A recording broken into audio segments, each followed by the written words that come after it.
மறுபடியும் யூத் ஆகிட்ட உங்களுக்கு, உண்மையாகவே யூத்தாக இருக்கிறவங்களுக்கும் சேர்த்து இன்றைக்கி நான் என்ன செய்கிறேன், பேசுகிறேன். பாஸ்டம்மாவுக்கும் கூட நான் பேசுகிறேன். ரொம்ப மகிழ்ச்சி. இந்த சர்ச் வந்து அடுத்த நிலைக்கு நீங்கள் போகணுன்னா நமக்கு பயிற்சி ரொம்ப ரொம்ப முக்கியம். நான் அதிகமாக பயிற்சிக்கு முக்கியத்துவம் கொடுக்குற ஆட்கள். ஏன்னா நான் உங்களுக்கு சொல்லிவிட்டு நான் போனது உங்களுக்கு எவ்வளோ போச்சு அப்படின்னு தெரியாது. இப்போ நேற்று ராத்திரி எத்தனை பேர் வந்தீங்க இங்கே இருக்கிறதில்ல? நேற்று ராத்திரி வந்தவங்க கை தூக்குங்க. ஓகே, வரல. அப்போ பெரும் விஷயத்தை மிஸ் பண்ணியிருக்காங்க. ஸோ இன்றைக்கி எல்லோரும் வந்தீங்களா? இன்றைக்கி எல்லோரும் வந்துட்டீங்க. Okay, Jude. இப்போ உங்களுக்கு நான் என்ன பேசினா சரியாக இருக்கும் அப்படின்னு நான் யோசிக்கிறேன். நிறைய பேர் நீங்கள் வாழ்க்கையில் இன்னும் அந்த பகுதியெல்லாம் போய் படிச்சிருந்தும் புரியாமல் இருக்கிற ஏராளமான பகுதி இருக்குது. ஸோ அதனால் அதை நான் பேச போகிறேன். சரியாக ஒரு மணி நேரம் நாம் எடுத்துக்கிடலாம். ஆனால் ஜாக்கிரதையாக பைபிள் எடுத்து வாசிக்கணும். நான் ஏன் இதை உங்களுக்கு இப்போ பேச போகிறேன், ஒன்று ரெக்கார்ட் ஆக போகுது. தம்பி கூட வந்து சின்ன சின்ன ஷார்ட்ஸாக எது முக்கியமானதெல்லாம் பண்ணி எங்களுக்கு கூட அனுப்பிட்டிங்கன்னா நாங்களும் மற்றவங்களுக்கெல்லாம் அனுப்புவோம். அப்படி கொடுங்க. சரி, நான் இன்னைக்கு உங்களுக்கு சமாரியாவிலே நடந்த ஒரு நிகழ்வை உங்களுக்கு சொல்ல போறேன். தலைப்பு என்ன வைக்கலாம் அப்படின்னா, காத்திருக்கும் சமாரிய பட்டணங்கள். சொல்லுங்க, காத்திருக்கும் சமாரிய பட்டணங்கள். நான் நேற்று சாயந்தரம் பேசணும்னு நினைச்சேன். இன்னைக்கு சாயந்தரம் என்னென்ன, இயேசுவை போல கீழ்ப்படியாது இருங்கள். அப்படிதானா? ஒரு உலகம் பயந்துருவாங்க. ஸோ நம்ம நிறைய டாபிக் வச்சுருக்குறோம். அது எல்லா போதகர்கள் நிறைய பேர் படிக்கிறாங்க. எல்லா பாஸ்டர் இதை முடிச்சுட்டு கூட நான் பாஸ்டர்ஸ் மீட்டிங்லாம் பேச போகிறேன். ஸோ அதனால் ஏஜி சர்ச்சு, எல்லா சர்ச்சு பாஸ்டர்ஸும் நம்ம கிளாஸில் படிக்கிறாங்க. உங்களுக்கு ஒரு செய்தி என்னென்னா, ஆன்லைன் கிளாஸ் மறுபடியும் ஒரு டிப்ளமோ கிளாஸ் ஒரு 4 நாளைக்கு முன்னால் தான் ஆரம்பிச்சிருக்கோம். அதில் நீங்கள் இணைஞ்சு படிக்கணுன்னா ஒரு 40 சப்ஜெக்டை படிச்சிட்டிங்கன்னா பைபிளெல்லாம் உங்களுக்கு அப்படி விளங்க ஆரம்பிச்சிடும். அந்த மாதிரியான ரிசர்ச் டாபிக்ஸ். ஒரு ரிஜிஸ்ட்ரேஷன் ஃபீஸ் வெறும் 500 ரூபா தான். உலகத்திலேயே கம்மியாக ஃபீஸ் வாங்குகிற ஒரே ஒரு ஆள் நான் தான். காரணம், சத்தியத்தை விற்கிறதுக்காக இல்லை, ஒழுங்குக்காக. மாதத்துக்கு 500 ரூபா, 1500 ரூபா ஒரு ரிஜிஸ்ட்ரேஷன் ஃபீஸ். 2000 ரூபாயில் உங்களுக்கு அந்த கோர்ஸ் முடிஞ்சிடும். அப்புறம் கிராஜுவேஷன் ஃபீஸ்ன்னு ஒன்று இருக்கும். இப்போ நமக்கு அடுத்த மாதம் கிராஜுவேஷன் இருக்குது. ஸோ இது வந்து 3 மாதம் கோர்ஸ். அதாவது வாரத்தில் 2 கிளாஸ் 3 கிளாஸ் இருக்கும். அற்புதமாக எப்போவுமே சாயந்தரம் இரவு 8 மணிலேருந்து 8:30லேருந்து 10 வரைக்கும் இருக்கும். வேலைக்கு போகிறவங்க அவங்களுக்கு யார் வேணாலும் இதை படிச்சுக்கலாங்கிறதுக்காக இந்த ஷார்ட் டைம் 3 months கோர்ஸ் வச்சுருக்கிறேன். படிக்கணும்னு விரும்புகிறவங்க அருமையான ஏனோக்கிட்ட நீங்கள் அவரை தொடர்பு கொள்ளுங்க. கண்டிப்பாக பைபிள் படிக்கணும். இப்போ கம்ப்யூட்டரே படிக்காமல் கம்ப்யூட்டர் எப்படி சொல்லி கொடுப்பீங்க? இப்போ நீ ஆப்ரேஷன் பண்ணுவியா? நல்லா ஏன் தெரியாது. அப்படியே ஒன்று ஆப்ரேஷன் பண்ணி நம்ப விட்டா நீ சாவடிச்சிடுவேன். ஏன்னா தெரிஞ்சாதான் ஆப்ரேஷன் பண்ண முடியும்.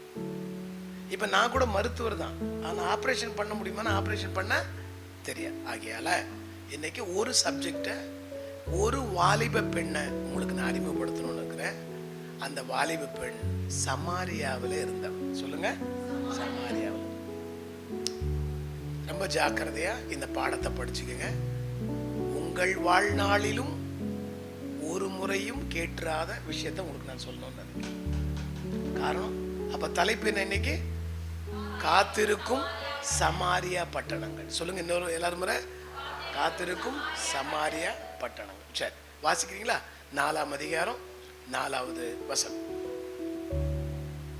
4ஆம் அதிகாரம் 4. எல்லாருமே பைபிள் திறந்து வாசிக்கணும். 4ஆம் அதிகாரம் 4வது வசனம். இப்ப யோவான்மா சமாரியா எங்க இருக்குதுன்னே தெரியாம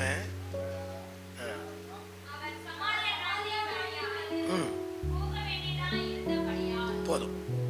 அவர் சமாரியா நாட்டின் வழியாய் போக வேண்டியதாய் இருந்தபடியால் அப்படின்னா என்ன?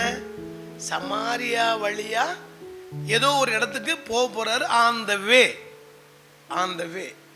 இப்போ யாராவது பிரதர் இந்த பக்கம் தான் நான் வந்தேன் அப்படின்னு சொன்னா, உங்க வீட்டு பக்கமா தான் வரப்போறேன் அப்படின்னு சொன்னாங்கன்னா என்ன அர்த்தம்? அப்படின்னா அந்த வழியா ஏதோ ஒரு வேலை இருக்குதுன்னு அர்த்தம் இல்லையா? இப்போ சமாரியா நாட்டின் வழியாய் போக வேண்டியதாய் இருந்தது. இப்போ இது உங்களுக்கு விளக்கணும்னா நான் இன்னும் கொஞ்சம் போயிட்டு வரணும். ஆனா இப்போ அவர் சொல்றதுக்கு நேரம் இல்லை. அதே வாசிக்கலாமா? 2ஆம் அதிகாரத்தை எடுத்துக்கிறீங்களா? அதே யோவான் 2ஆம் அதிகாரத்தில் 43வது வசனம். என்னம்மா? 1ஆம் அதிகாரம் 43வது வசனம். இல்ல மைக் போட்டுக்கோங்க. மறுநாளிலே இயேசு கலிலேயாவுக்கு போக மனதாய் இருந்தார். இது பாருங்க, நான் காலையில சொன்ன 21 விஷயமும் 21 சப்ஜெக்ட். அந்த 21 சப்ஜெக்ட்டுமே நீங்க ஒரு முறை கூட கேட்டாத வியூல தான் நான் சொல்லுவேன். சரியா? அதனால தான் நீங்க ரொம்ப ஜாக்கிரதையா படிச்சுக்கிடணும். இதெல்லாம் படிக்க ஆரம்பிச்சுன்னா உங்களோட கண்கள் திறக்கப்படும். சரியா? ஓகே. காலையில் யோவான் சுவிசேஷத்தில் எத்தனை அதிகாரம் சொன்னேன் நான்? 21 அதிகாரத்தில் எத்தனை சம்பவம் சொன்னேன்? 21 சம்பவம் சொன்னேன். அப்படிதானே? 7 அற்புதங்கள், 7 சவால்கள், 7 சம்பாஷணைகள், 21 இல்லையா? 21 ரிசர்ச் டாபிக்ஸ். அதெல்லாம் ஒவ்வொன்றுமே ரிசர்ச் டாபிக்ஸ். அப்ப இங்க என்ன சொல்றாரு? மறுநாளிலே இயேசு கலிலேயாவுக்கு போக மனதாயிருந்தார். என்னவா இருந்தாரா? மனதாயிருந்தார். கலிலேயாவுக்கு போக மனதாயிருந்தார்னா எதுக்காக அவர் போகணும்? 2ஆம் அதிகாரம் 2ஆம் வசனம். அவருடைய சீஷரும் இயேசுவும் அவருடைய சீஷரும் அந்த கல்யாணத்துக்கு அழைக்கப்பட்டிருந்தார்கள். இப்போ இயேசு கிறிஸ்து எங்க போகணும்னு இருந்தாரா? கலிலேயாவுக்கு. கலிலேயானா வட்டம்னு அர்த்தம். கலிலேயானா என்னது? வட்டம்னு அர்த்தம். நாசரேத்னா பாதுகாப்பின் இடம்னு அர்த்தம். நாசரேத்னா என்னது? பாதுகாப்பின் இடம். இப்ப கலிலேயாவுக்கு அவர் போக மனசா இருந்தாராம். காரணம், அவருக்கு ஏற்கனவே என்ன கொடுத்துருக்காங்க? இன்விடேஷன் கொடுத்துருக்குறாங்க. எதுக்கு? கல்யாணத்துக்கு. அப்படிதானே? கல்யாணம். எந்த ஊர்ல கல்யாணம்? கானா ஊர் கல்யாணம். கானா ஊர்ல நடந்த முதல் அற்புதம் இது கிடையாது. இயேசு செய்த முதல் அற்புதம் இல்ல, கானா ஊர்ல ஆண்டவர் செய்த முதல் அற்புதம். 7 அற்புதங்கள்ல 7 அற்புதத்துல இது ஒரு அற்புதம். கானா ஊர்ல செஞ்ச முதல் அற்புதமே தவிர இயேசு செய்த முதல் அற்புதம் அல்ல. மொத்த கிறிஸ்தவங்களும் அப்படிதான் பேசின்னு கிடக்குறாங்க. எப்படியா சொல்றீங்க அப்படின்னா, இயேசுவும் அவருடைய சீஷர்களும் எங்க அழைக்கப்பட்டிருந்தாங்க? கல்யாணத்துக்கு அழைக்கப்பட்டிருந்தாங்க. இப்போ சீஷர்களை கூப்பிடுறதுக்கு முன்னமே பேதுருடைய வாழ்க்கையில இயேசுக்கு என்ன செய்தாரு? படகு நிறைய என்ன ஆச்சு? மீன்கள் கிடைச்சது இல்லை. அது அற்புதமா? அற்புதம் இல்லையா? அப்போ சீஷர்களை அழைக்கிறதுக்கு முந்தையே அவர் அற்புதம் செஞ்சிருக்கிறார். ஆனா இங்க கலிலேயாவில் செஞ்ச முதல் அற்புதம் அப்படின்னு பைபிள் போட்டிருக்கு. அப்படின்னா கலிலேயாவில் செய்த முதல் அற்புதம்னா என்ன அர்த்தம்னா, முதல் அற்புதம்னா என்னன்னா கலிலேயாவில் செய்த முதலாம் அற்புதம் இது. சரி, அப்போ எங்க போகணும்னு மனசா இருந்தாரு? எங்க போக? 43 எங்க போக மனசா இருந்தாரு? கலிலேயாவுக்கு போக. கலிலேயாவில் தான் கானான் இருக்குது. கலிலேயாவில் தான் என்ன இருக்குது? கானா. அப்ப அந்த கானா ஊருக்கு போகணும்னா கலிலேயாவுக்கு போக மனசா இருக்கிற எங்க போக போறாரு? இப்போ கானா ஊருக்கு போறாருன்னு அர்த்தம். இப்போ உங்களை கேட்கிறேன், கானா ஊர்ல ஒரு அற்புதம் நடந்துச்சு. அந்த அற்புதம் யாருக்காக செஞ்சாரு அப்படின்னு ஒரு கேள்வி எழுப்புனா உங்களுக்கு இப்போ கொஞ்சம் கொஞ்சமா தான் நான் ஆரம்பிக்க முடியும். யாருக்காக செஞ்சாரு அப்படின்னு அற்புதம் கேட்டா இப்போ யாருக்காக நீங்க பதில் சொல்லுங்க. இப்போ கல்யாணம் பண்ணிக்கு போயிருப்பாங்கல்ல, புதுசா புது மாப்பிள்ளையும் பெண்ணும், அவங்களுக்காக இந்த அற்புதத்தை செஞ்சாரா? இல்ல மரியாள் அவர் சொல்லுகிறபடி செய்யுங்கள்னு சொன்னார, மரியாளுக்காக இந்த அற்புதம் செஞ்சாரா? இல்ல அந்த வீட்டு ஓனருக்கு தானே கவலை. இப்போ திராட்சரசம் குறைபட்ட யார் தான் ரெஸ்பான்சிபிலிட்டி? அந்த கல்யாணத்தை நடத்தக்கூடிய பேரண்ட்ஸ் இருக்காங்களே, அவங்களுக்காக இந்த அற்புதம் செஞ்சாரா? இல்லை தண்ணியை கொண்டு போய் ஜாடியில் ஊத்துனாங்களே அந்த வேலைக்காரங்களுக்காக செஞ்சாரா? இல்லை சாப்பிட்டுட்டு ரசம் இல்லாமல் போச்சே, குடிக்கிறதுக்கு ரசம் இல்லாமல் போச்சே அவங்களுக்காக செஞ்சாரா? இல்லை யாருக்காக இந்த அற்புதம் செஞ்சார்?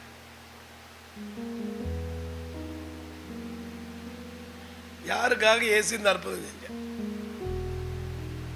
ஏதாவது ஒன்று சொல்லுங்க. எவ்வளவு கஷ்டமா இருக்குது. கானா ஊர் கல்யாணம் அற்புதங்கிறது ரொம்ப ஈஸி. ஆனா அது யாருக்காக செஞ்சாரு? இப்ப யாருக்காக செஞ்சாருன்னு பார்க்கலாமா வேணாமா? எத்தனை பேருக்கு இஷ்டம்? பார்க்கலாமா வேணாமா? எதுல இருந்தாங்க? Bible answer to the Bible. பைபிள்ல எழும்புற எந்த கேள்விக்கு எது பதில் சொல்லும்? பைபிளே பதில் சொல்லும். இப்ப நம்ம பேச போறது எந்த அதிகாரம் பேச போறோம்? யோவான் 4ஆம் அதிகாரம். 4ஆம் அதிகாரத்தில் நடக்கிற ஒரு சம்பவம் புரியணும்னா இப்போ நான் யோவான் 2ஆம் அதிகாரத்தில் நடந்த சம்பவத்தை யோவான் 1ஆம் அதிகாரத்திலேருந்து உங்களுக்கு சொல்லிக் கொடுக்க போகிறேன். சரியா? நான் உங்களுக்கு புரியுறேன். இப்போ நீங்கள் யாராவது இயேசு கிறிஸ்து எல்லாரையும் சேர்த்து இயேசு கிறிஸ்துவோட 12 சீசர்களுடைய பேரை வரிசையாக நீங்கள் சொல்லிட்டீங்கன்னா 5000 ரூபாய் நான் உங்களுக்கு பரிசு கொடுக்குறேன். யாராவது சொல்ல முடியுமா? 5000 ரூபாய் நான் பரிசு கொடுக்குறேன். இப்ப நம்ம நிலவரம் தெரியுதா? நீங்க மட்டும் இல்ல, பாஸ்டர்ஸுங்களுக்கே தெரியல. 12 சீசர்களுடைய பேரே தெரியலன்னா அவங்க செஞ்ச லைஃப், அவங்களோட ஊழியம் எப்படி தெரியும்? அவங்க வாழ்ந்த வாழ்க்கை எப்படி தெரியும்?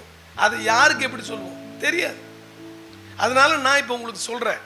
அது யோவான் 1ஆம் அதிகாரத்தில் இப்போ நான் ஆரம்பிக்கிறேன். கொஞ்சம் பேரை மட்டும் உங்களுக்கு நான் சொல்றேன். சரியா? இது ஒரு தனி பாடம். யோவான் 1ஆம் அதிகாரத்தில் இயேசு கிறிஸ்து, வாசிக்கிறீங்களா? 35ஆம் வசனம், 1ஆம் அதிகாரம். சீஷரில் 2 பேரும் நிற்கும் போது, சரி, நீங்க 29ஆம் வசனத்தை வாசித்தீங்கன்னா கூட அங்கேயும் ஒரு நிகழ்வு நடக்குது. வாசிமா. மறுநாளிலே யோவான் இயேசுவை தன்னிடத்தில் வர கண்டு, இதோ உலகத்தின் பாவத்தை சுமந்து தீர்க்கிற தேவ ஆட்டுக்குட்டி.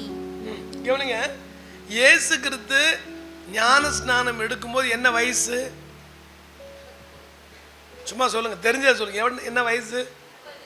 30 வயசு. லூக்கா 3:23 ஏறக்குறைய அவருக்கு என்ன வயசு? 30 வயது. தாவீது ராஜாவா அபிஷேகம் பண்ணும்போது, ராஜாவா ஆகும்போது கூட என்ன வயசு அவருக்கு? 30 வயசு தான். தாவீதினுடைய லைஃபும் தாவீதின் குமாரனாகிய இயேசு கிறிஸ்துவோட லைஃபும் என்னதான்? ஒரே மாதிரியா இருக்கும் அவருடைய.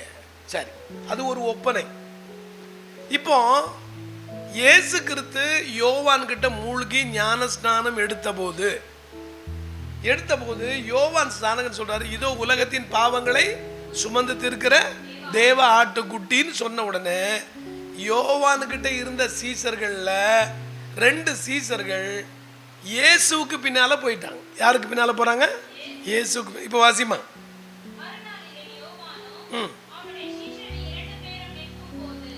கீழே கண்டு, இதோ தேவ ஆட்டுக்குட்டி என்றான்.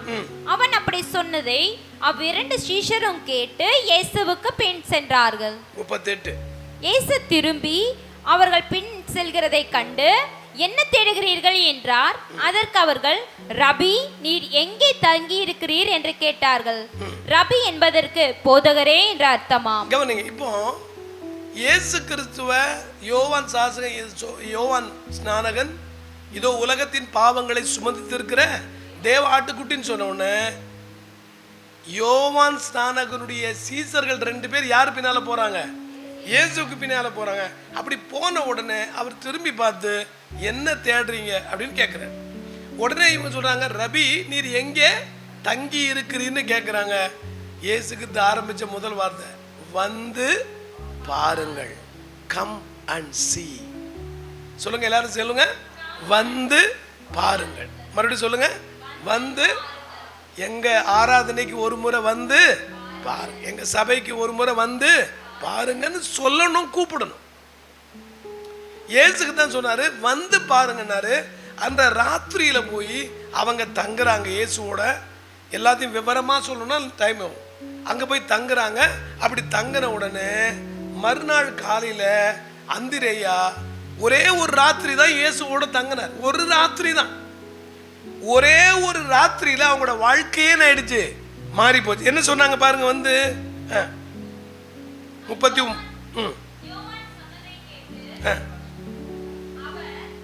பாருங்கள் என்றார். அவர்கள் வந்து அவர் தங்கிய இடத்தை கண்டு அன்றைய தினம் அவரிடத்தில் தங்கினார்கள். அப்பொழுது ஏறக்குறைய 10 மணி வேளையா இருந்தது. யோவான் சொன்னதை கேட்டு 10 மணி வேளைன்னா என்ன டைம்? சும்மா சொல்லுங்க. தெரியும்னா தெரியும்னு சொல்லுங்க, தெரியலன்னா தெரியலன்னு சொல்லுங்க. அப்படியே உட்காந்தீங்க சொல்லுங்க. 10 மணி வேலைன்னா என்ன டைம் சொல்லுங்க? நைட்டு 10 மணிக்கு. ஏசாமி எப்போ சிலுவையில் அடிச்சாங்க அப்படின்னா? காலையில் 6 மணிக்கா? சாயந்தரம் 6 மணிக்கா? இதெல்லாம் மாஸ்டர் பிஹெச்டிக்கு எடுக்கிறது நான் உங்களுக்கு சொல்றேன். இப்போ 6ஆம் மணி வேளையில தான் அவர் என்ன பண்ணாங்க, சிலுவையில் அடிச்சாங்க இல்லையா? யூத் பைபிள்ல என்ன டைம் போட்டிருந்தாலும், புதிய ஏற்பாடுல என்ன டைம் போட்டிருந்தாலும், இன்னைக்கு நம்முடைய வாட்ச் எங்க இருக்கா? இங்க வாட்ச் எங்க அந்த இருக்கு பாருங்க, அதை எடுங்க, அந்த வாட்ச் எடுமா. அவரை எழுப்பி விட்றீங்க பாத்தீங்களா? வாலி பசங்க ஒருத்தர் எழுந்து டக்குன்னு கொடுக்கணும்.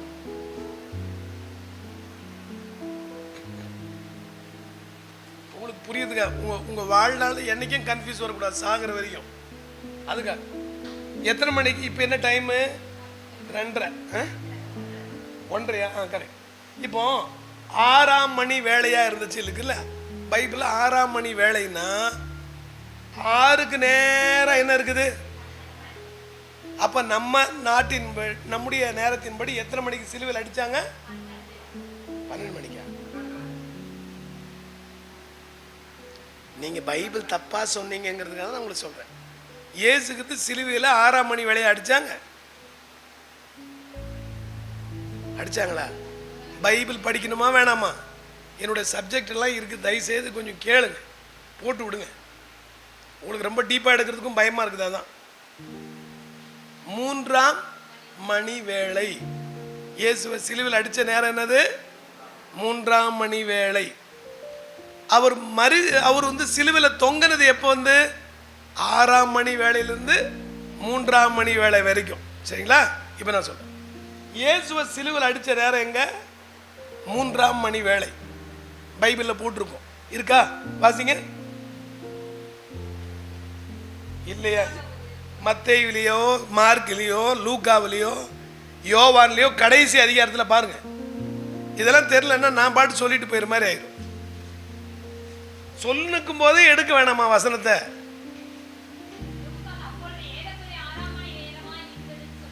இல்லம்மா, அது என்னது? அவர் மரிக்கும் போது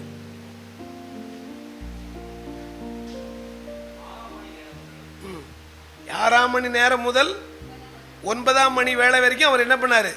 தொங்கினார். அந்தகாரப்பட்டுச்சு. சிலுவையில் அடிச்ச நேரம் 3ஆம் மணி வேளைன்னு இருக்கும் பாருங்க. நானே எல்லா ரெஃபரன்ஸ் சொல்லுவேன், ஆனா நீங்க அப்படியே பைபிளே தேடாமலே போயிடலான்னு பாக்குறீங்க. யூத் மீட்டிங் முடிச்சுட்டு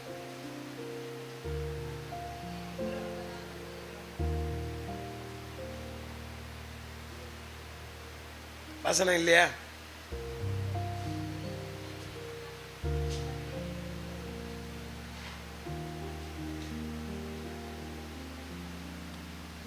இதுக்கே என் நேரம் போனா நான் என்ன பண்ணேன்? சரி, என்ன கவனிங்க. வீட்டில் போய் நாய் இருக்கா? வாசிங்க.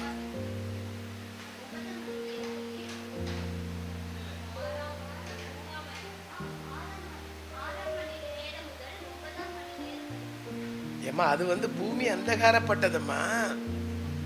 ஐயோ ஐயோ.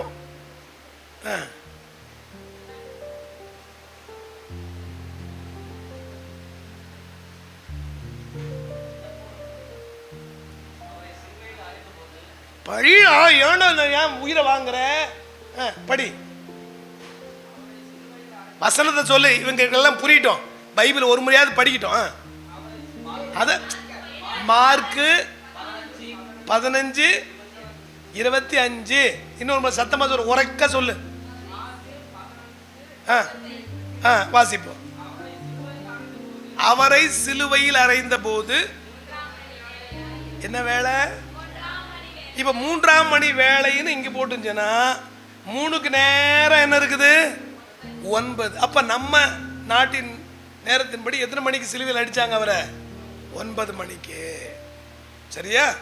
இப்போ 9 மணியில அரைஞ்சு 12ஆம் மணி வேலை. இப்போ 6ஆம் மணின்னு படிச்சீங்களா? 6னா என்னது?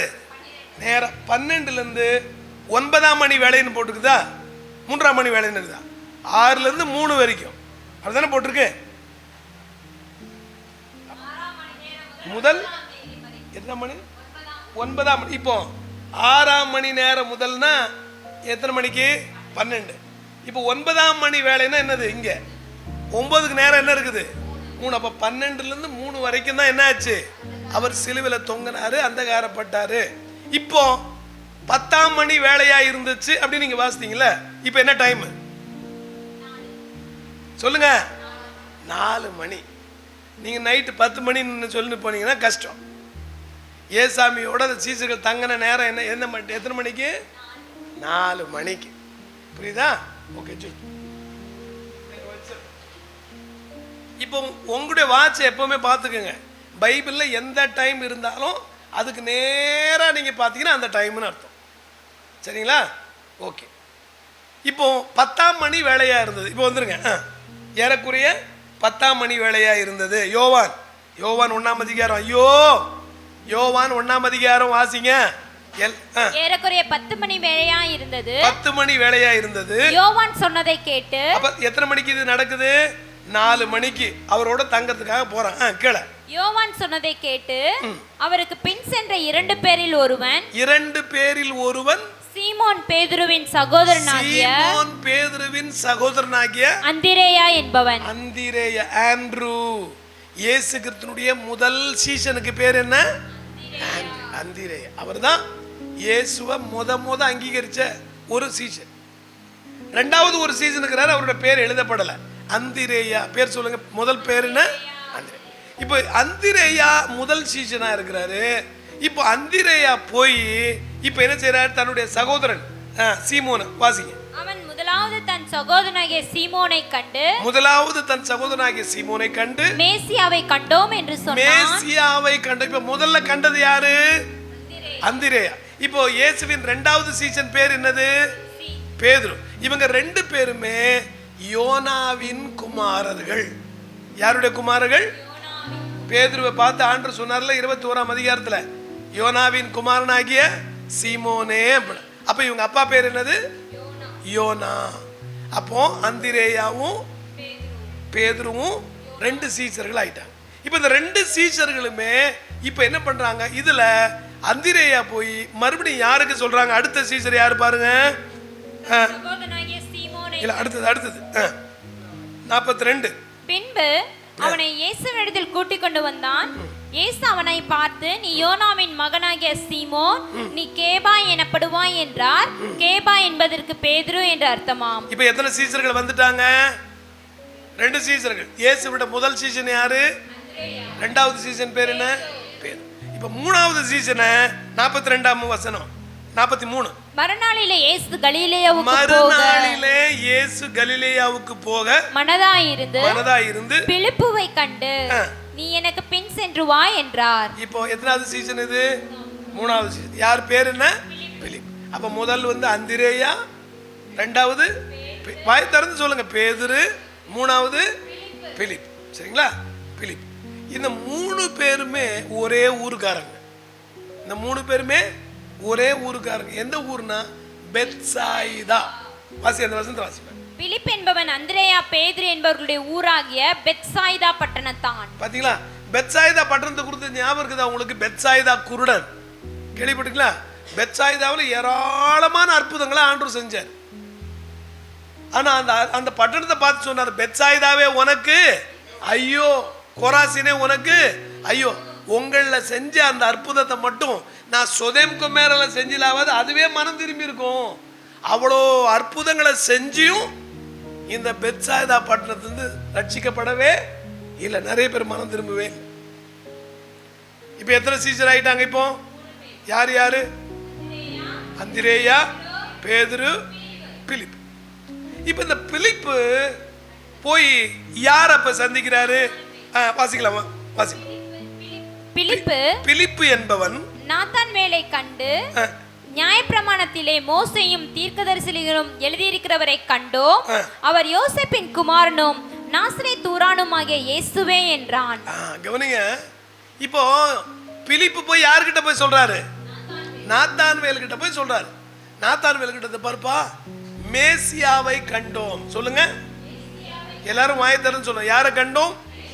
மேசியானா ரட்சகர், மீட்பர், அபிஷேகம் பண்ணப்பட்டவர் அப்படின்ற மாதிரி மேசியாவை நாங்க கண்டோம் அப்படின்னு சொன்ன உடனே இப்போ யாருன்னு மேசியாவை கண்டோன்னு சொல்லியிருந்தா கூட பரவாயில்ல.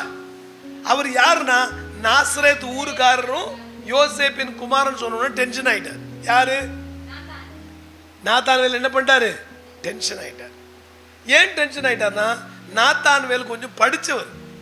நாத்தான்வேல் நியாயப்பிரமாணத்தை படிச்சவர்.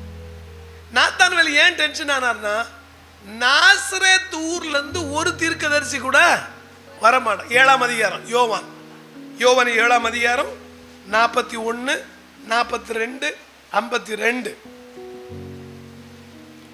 41, 42, 52.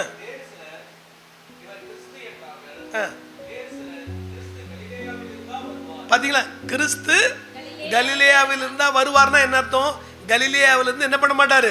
கிறிஸ்து வரமாட்டாருன்னு அர்த்தம். இது யாருக்கு தெரியுது? நாத்தான்வேலுக்கு தெரிஞ்சிருக்குது. ஏன்னா பைபிள் படிச்சிருக்கிறார், தீர்க்க தரிசனம் படிச்சிருக்கிறார். மேசியா ஒருத்தர், ரட்சகர் ஒருத்தர் எதுல இருந்து வரமாட்டாரு? நாசரேத்துல இருந்து வரமாட்டாரு. 52. தாவீதின் சந்நிதியிலும் தாவீது இருந்த பெத்லகேம் ஊரிலும் இருந்து கிறிஸ்து வருவார் என்று வேத வாக்கியம் சொல்லவில்லையா என்றார்கள். மேசியா கிறிஸ்துங்கிறவர் எங்க இருந்து தான் வரணும்? பெத்லகேத்துல இருந்து தான் வரணும். பெத்லகேம் எங்க இருக்கு? யூதேயாவில் இருக்கு. அந்த கடைசின்னு வச்சுக்கோங்க. அந்த கடைசி தான் யூதேயா, பெத்லகேம் அங்க இருக்குது. இப்போ நான் நிக்கிற இடம் தான் சமாரியா. இப்போ நாசரேத் எங்க இருக்குது? கலிலேயாவில் இருக்குது. சொல்லுங்க 3. அந்த லாஸ்ட் என்னது? இந்த லாஸ்ட் என்னது? பெத்லகேம்னா யூதேயா. இப்போ நான் நிக்கிற இடம் என்னது? சமாரியா. இப்போ மேலே என்னது? லெஃப்ட் சைடில் கலிலேயா. அப்போ கலிலேயா, சமாரியா, யூதேயா.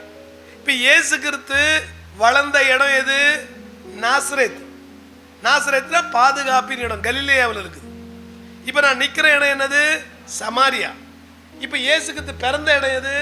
பெத்லகேம், யூதேயா. ஆனா தீர்க்கதரிசனம் என்னன்னு போட்டுக்குது? மேசியா கிறிஸ்துன்னு ஒருத்தர் வந்தா எங்க இருந்து தான் வரணும்? பெத்லகேத்துல இருந்து தானே வரணும். ஆனா இயேசு கிறிஸ்து எங்க இருந்து வந்திருக்கிறாரு? நாசரேத்துல இருந்து. நாசரேத் ஊருக்காரன்னு சொன்ன உடனே இவர் டென்ஷன் ஆயிட்டார். மேசியா ரட்சகர் வரணும்னா பெத்லகேத்துல இருந்து தான் வரணும். அப்படிதான் வசனம் சொல்லி இருக்குது. ஆனா நீ யார மேசியான்னு சொல்ற? நீ நாசரேத் ஊருக்காரன்னு சொல்ற. அப்புறம் யோசேப்பின் குமாரன் சொல்ற. வாய்ப்பே இல்லைங்கிற. அதுக்கு பிலிப்பு நாத்தான்வேலை பார்த்து என்ன சொல்றாரு? அதற்கு நாத்தான்வேல் நாசரேத்திலிருந்து யாதொரு நன்மை உண்டாக கூடுமா என்றான். அதற்கு பிலிப்பு வந்து பார் என்றான். என்ன சொன்னாரு? வந்து பார். முதல் சீசன் யாரு? அந்திரேயா. 2வது சீசன் யாரு? 3வது சீசன் யாரு? பிலிப்பு. 4வது சீசன் யாரு? இப்போ நாத்தான்வேல்.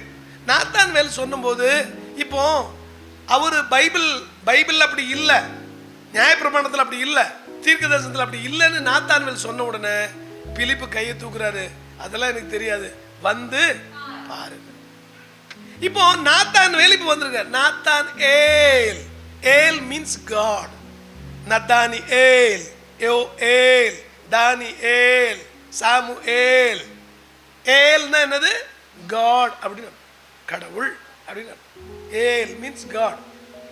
இப்போ நாத்தான்வேல் வாசிப்போம். இப்போ நாத்தான்வேல் இயேசு நாத்தான்வேலை தம்மிடத்தில் வர கண்டு, தம்மிடத்தில் இப்ப யார் கூட்டு வர்றது? அவரை பிலிப்பு. நீங்க எத்தனை பேரை கூட்டின்னு வந்துக்கிறீங்க இது வரைக்கும் சேர்ச்சல? நான் வர்றதே பெரிய விஷயம். உண்மையா நல்லா கவனிங்க. ஒரு பிள்ளை கர்ப்பம் ஆயிடுச்சுன்னு வச்சுக்கீங்களேன். ஒரு பிள்ளை கர்ப்பம் ஆயிட்டா வெளியே தெரியுமா தெரியாதா? எப்படி தெரியும் சொல்லுங்க? வயிறு பெருசா? உண்மையா கர்ப்பமானா கண்டிப்பா வயிறு பெருசு வெளியே தெரியும். மறைக்க முடியுமா? மறைக்க முடியாது. உண்மையா ரட்சிக்கப்பட்டிருந்தா கண்டிப்பா நீங்க மற்றவங்களை கடவுளுக்கு நேரம் நடத்துவீங்க. உங்களால் நடத்தாம இருக்க முடியாது. உங்களால சும்மா உட்காந்துட்டு போகவே முடியாது. வந்தோம் உட்காந்தோன்னு போக முடியாது. ரட்சிக்கப்பட்டிருந்தே நம்ம டவுட்டா இருக்கு. நம்ம மட்டும் பரலோகம் போகணும்னு நம்ம நினைக்கிறோம். அப்படி இல்லை. நம்ம போல 4 பேரை கடவுளுக்குள்ள கொண்டு வரணும்னு நினைப்பாங்க உண்மையா ரட்சிக்கப்பட்டவங்க. சரி பஜூட், இப்போ நாத்தான்வேல் வர்றதை கண்டு இயேசு இதோ இதோ கபடற்ற உத்தம இஸ்ரவேலன் என்றார். யாரை பார்த்து சொல்றாரு? நாத்தான்வேலை பார்த்து இயேசு இதோ கபடற்ற உத்தம இஸ்ரவேலன்னு சொல்றாரு. சொன்ன உடனே நாத்தான்வேல் என்ன சொல்றாரு? அதற்கு நாத்தான்வேல் நீர் என்னை எப்படி அறிவீர் என்றான். நீர் என்னை எப்படி அறிவீர்? இப்ப கேக்குறாரு, நீங்க உங்களுக்கு எப்படி தெரியும்? என் பேர் எப்படி தெரியும்? என் ஊர் எப்படி தெரியும்? என்ன குறித்து என்னோட கேரக்டர் எப்படி தெரியும்னு நாத்தான்வேலுக்கு ஷாக் ஆயிருச்சு. இப்ப இயேசு கிறிஸ்து மறுபடியும் சொல்றாரு. இயேசு அவனை நோக்கி பிலிப்பு உன்னை அழைக்கிறதுக்கு முன்னமே நீ அத்திமரத்தின் கீழ் இருக்கும் போது உன்னை கண்டேன் என்றார். எங்க இருந்தாரா இவரு? பிலிப்பு கூப்பிடும் போது எங்க இருக்கிறார் இவரு? அத்திமரத்தின் கீழ்னா என்னன்னா, இப்ப சாப்பிட்டு இப்ப நான் நினைச்சிருந்தா தூங்கி இருக்கலாம் இல்லையா? நான் உங்களுக்கு சொல்றேன், என்னுடைய கார் 3.5 இப்ப 4 வருஷம் ஆக போகுது. நான் எத்தனை 1000 கிலோமீட்டர் வண்டி ஓட்டி வந்தேம்மா? ஏறக்குறைய 1,69,000 கிலோமீட்டர் நான் ஓட்டி இருக்கேன். நான் நினைச்சிருந்தா சாப்பிட்டு என்னால் நல்லா தூங்க முடியும். காரணம் என்னால் தூங்க முடியாது. அழிந்து போகிற ஆத்மாக்களுக்கு சத்தியத்தை சொல்லி கடவுள் பக்கமா என்ன செய்யணும்? திருப்புறதுக்காக எத்தனை மணி நேரம்னாலும் நான் டிராவல் பண்றேன். எனக்கு பெரிய கூட்டம் வேணும், பெரிய ஆட்கள் வரணும், பெரிய பேன் அப்படியெல்லாம் ஒரு நாள் கூட நினைச்சதில்லை. நீங்க என்ன பண்ணுவீங்க ஏது அப்படியெல்லாம் சொன்னதே இல்லை. ஊழியத்துக்கு வந்த நாள்ல இருந்து கூட நான் கேட்டதில்லை. இல்லை ஒரு பெரிய ஸ்பீக்கர் அதெல்லாம் வேண்டாம். 10,000 பேருக்கு மத்தியிலையும் பேசுறேன், 10 பேருக்கு மத்தியிலையும் பேச கத்துக்கிட்டேன். நான் பேசுறது யாருடைய செய்தி? கடவுளுடைய வார்த்தையை நான் சொல்றேன். Just I am instrument of God, that's all. ஒரு சாதாரண ஒரு கருவி, அவ்வளவுதான். போனா போறேன், உட்கார்னா உட்காரேன், எழுந்திருக்கிறேன் எழுந்திருக்கிறேன், இவ்வளவுதான் நான் பண்ண போறேன். இப்ப நாத்தான்வேல் அங்க வரும்போது சொல்றாரு, இதோ கபடற்ற உத்தம இஸ்ரவேலன்னு சொன்ன உடனே இப்ப ஷாக் ஆயிருச்சு. அம்மா நீங்க ஷாக் ஆயிருக்கிறம்மா, சாப்பிட்டியா? நல்லா நீ ஷாக் ஆயிட்டா நான் ஷாக் ஆயிருவேன். நாத்தான்வேலை பார்த்த உடனே இயேசு கிறிஸ்து என்ன சொல்றாரு? இதோ கபடற்ற உத்தம இஸ்ரவேல். உடனே இப்ப நாத்தான்வேல் என்ன சொல்றாரு? நீர் இல்லம்மா, கேளு அடுத்தது. நீயும் இப்படிதாம்மா இருக்கிற. அதற்கு நாத்தான்வேல் ரபி நீ தேவனுடைய குமாரன். இப்ப பாருங்க, இவனை அறியாமலே என்ன சொல்றான் இவன்? இப்ப நீ தேவனுடைய குமாரன், இஸ்ரவேலின் ராஜா என்றான். இவனே அறிக்கை பண்ண ஆரம்பிச்சிட்டான். முதல்ல எப்படி அவர் எப்படி நாசரேத்திலிருந்து எப்படி வருவார்னு கேட்டவன், அப்புறம் என்ன எப்படி உமக்கு தெரியும்னு கேட்டவன், இப்போ ரபி நீ தேவனுடைய குமாரன், இஸ்ரவேலின் ராஜா என்று அறிக்கையிட்டான். அப்படி அண்ணே இயேசு கிறிஸ்து இன்னொரு வார்த்தை சொன்னார் அவனை பார்த்து. இயேசு அவனுக்கு பிரதியுத்தரமாக அத்திமரத்தின் கீழே உன்னை கண்டேன் என்று நான் உனக்கு சொன்னதினாலேயா விசுவாசிக்கிறாய்? அப்பா, இப்ப உங்களுக்கு புரியுதா? இப்ப யாரை பார்த்து இந்த வார்த்தையை சொல்றாரு? சத்தமா சொல்லுங்க. நாத்தான்வேல் பார்த்து. எப்பா, அத்திமரத்தின் கீழே நீ இருந்த, உன்னை கண்டேன்னு சொன்னதுனாலயா என்ன விசுவாசிக்கிற? இதிலும் பெரிதானவைகளை காண்பாய் என்றார். நாத்தான்வேலை பார்த்து என்னன்னு சொன்னார்? இதிலும், அந்த வசனத்தை எல்லாம் சேர்ந்து வாசிக்கலாம். அந்த வசனத்தை, இதிலும் பெரிதானவைகளை காண்பாய் என்றார். யார்கிட்ட சொன்னாரு? இதிலும் பெரிதானவைகள்னா என்னது? என்னது? தண்ணி கொஞ்சம் கொடுங்க. இதிலும் பெரிதானவைகள்னா என்னது? தெரியணுமா வேணாமா? இதிலும் பெரிதானவைகளை நீ காண்பாய் அப்படின்னு இந்த வார்த்தை யார்கிட்ட தான் சொல்றாரு? நாத்தான்வேல் கிட்ட சொல்றாரு. ஏன் நாத்தான்வேல் கிட்ட சொன்னாரு? யோவான் 21ஆம் அதிகாரம், தயவு செய்து எடுத்துக்கங்க, 2வது வசனம். தோமாவும் கலிலேயா நாட்டிலுள்ள கானா ஊரானாகிய நாத்தான்வேலும். நாத்தான்வேலோட சொந்த ஊர் என்னது? கலிலேயா நாட்டிலுள்ள கானா. என்ன பாருமா புண்ணியவதிகளா, என்ன பாருங்க, நாத்தானுடைய சொந்த ஊர் எது? கலிலேயா நாட்டிலுள்ள கானா ஊர். என்ன ஊரு? கானா ஊர். கல்யாணம் எங்க நடக்க போகுது? இயேசு கிறிஸ்துவோட சீசர்கள் எங்க போக போறாங்க? எங்க போக போறாங்க? கானா ஊருக்கு போக போறாங்க. கல்யாணத்துக்கு அழைக்கப்பட்டிருக்காங்க.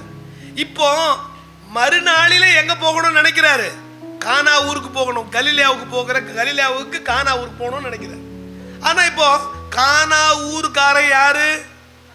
நாத்தான்வேல். நாத்தான்வேல் கிட்ட சொல்றாரு, எப்ப அத்தி மரத்தின் கீழே இருக்கிறதுனாலயா நீ என்ன பெரிய ஆளு நினைக்கிற?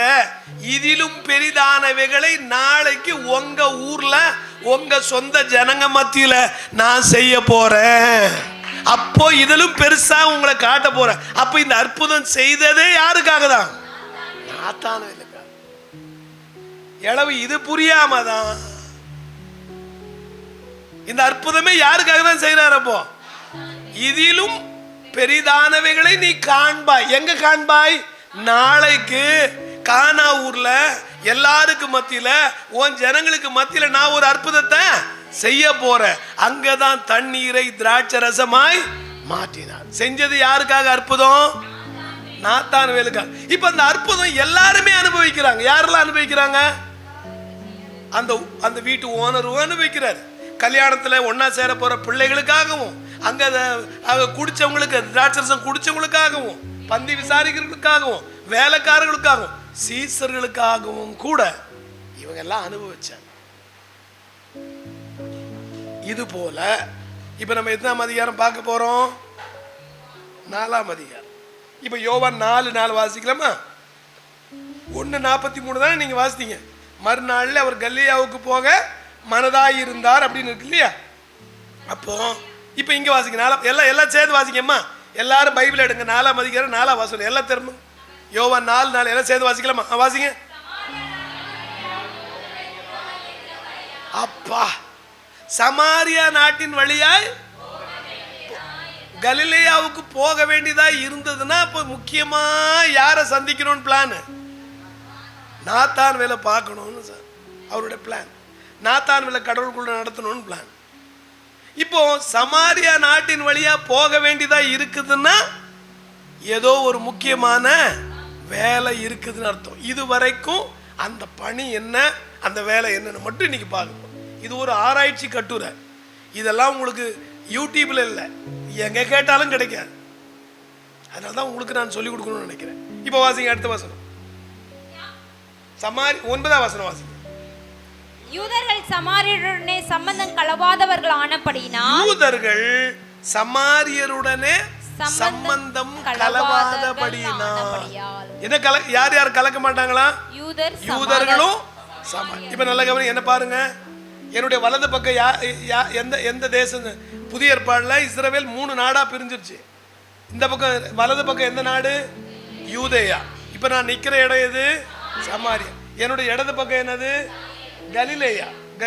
சரியா? கலிலேயா, சமாரியா, யூதேயா. யூதேயா, சமாரியா, கலிலே. இப்ப என்ன பண்ணுவாங்கன்னா, கலிலேயாவில் இருக்கிறவங்க எல்லாம் கோயில் எங்க இருக்குது? யூதேயாவில் எருசலேமில் இருக்கு. இப்ப எல்லாரும் எங்க போகணும்? யூதேயாவுக்கு போகணும். நீங்களே சொல்லுங்க, நான் கை காட்டும் போதே ஊர் சொல்லணுமா? கலிலேயாவில் இருக்கிற யூதர்கள் எங்க போய் ஆகணும்? யூதேயாவுக்கு போகணும். யூதேயாவில் என்ன இருக்குது? எருசலேம் இருக்கு. எருசலேமில் என்ன இருக்குது? தேவாலயம் இருக்குது. இப்போ அங்க போகணும்னா எந்த பக்கம் போகணும்? சமாரியா வழியா தான் போகணும். ஆனா இவங்க யாரும் சமாரியா வழியா போகாம அப்படி சுத்திக்கிட்டு போவாங்க. இங்க யூதேயாவில் இருக்கிறவங்க கலிலேயாவுக்கு போகணும்னா அவங்களும் எப்படிதான் வரணும்? சமாரியா வழி. இவங்களும் பண்ணுவாங்க, இப்படி சுத்திக்கிட்டு இவங்க இப்படி போவோம். சமாரியா பக்கமே வரமாட்டேங்கிறாங்க. ஏன் வரமாட்டேன்றாங்கன்னா, இப்போ 9ஆம் வசனம் வாசிங்க. இப்ப இங்க சமாரியால இருக்கிறவங்க கூட யார் தான்? யூதர்கள் தான். முதல்ல இருந்தவங்க யூதர்கள் தான். ஏன்னா கலிலேயா, சமாரியா, யூதேயா. ஆனா இங்க இருக்கிறவங்க ஏன் வந்து கலக்க மாட்டேறாங்க? அவங்களும் கலக்க மாட்டேன்றாங்க, இவங்களும் சம்பந்தம் கலக்க மாட்டேன்றாங்க. எத்தனை வருஷமா கலக்கலனா ஏறக்குறைய 2500 வருஷமா கலக்கல. எத்தனை வருஷமா? 2500 வருஷமாவே என்ன பண்றாங்க? அவங்க அப்படி போறாங்க, இவங்க இப்படி போறாங்க. சமாரியா பக்கம் வரமாட்டேன்டாங்க. சமாரியர்னா என்ன அர்த்தம்னா கலப்பு இன மக்கள்னு அர்த்தம். அதாவது மிக்சிங் பிளட், மிக்சிங் கல்ச்சர், அப்படின்னா கலப்பு ரத்தமானவங்கன்னு அர்த்தம். இன்னும் சொல்ல போனா கீழ் ஜாதி ஆயிட்டாங்க. இப்போ நம்ம ஊர்ல குடியானவர் ஒருத்தர் வந்து வேற ஒரு இவங்க நினைக்கிறபடி, பைபிள் சொல்றபடி இல்ல, மேல் ஜாதி கீழ் ஜாதின்னு சொல்றவங்க, இவங்க இருக்கிற ஒருத்தர் மேல் ஜாதியா இருக்கிற ஒருத்தர் கீழ் ஜாதியில் இருக்கிற ஒரு பெண்ணை கல்யாணம் பண்ணி என்ன ஆயிடுறாங்க? மிக்ஸ் ஆயிட்டும் போது அவங்கள ஒதுக்குறாங்க பாருங்க. அது போல சமாரியாக்காரங்களை ஒதுக்கி வச்சிருக்கிறாங்க. எத்தனை வருஷமா ஒதுக்கி வச்சிருக்காங்க? 2500. ஏன் ஒதுக்குனாங்கன்னு மட்டும் நாம சொல்லிட்டு இங்க வந்துடலாம். ஓகே, வாசிக்கலாம். நீங்க 1 ராஜாக்கள் 16ஆம் அதிகாரம். ஏன் ஒதுக்குனாங்க? 24ஆம் வசனம். பின்பு சேமேரின் கையிலிருந்து சமாரியா மலையை, சமாரியாங்கிறது நாடு இல்ல, சமாரியாங்கிறது என்னது? மலை. என்ன பாருங்க, சமாரியாங்கிறது என்னது? மலை. ஒரு சமாரியா மலை. சமாரியா மலையை 2 தாலந்து வெள்ளிக்கு வாங்கி, 2 தாலந்து வெள்ளிக்கு வாங்கி. ஒரு தாலந்துனா எவ்வளவு தெரியுமா? 34 கிலோ வெள்ளி. ஒரு தாலந்துனா என்னது? 34 கிலோ வெள்ளி. 2 தாலந்துனா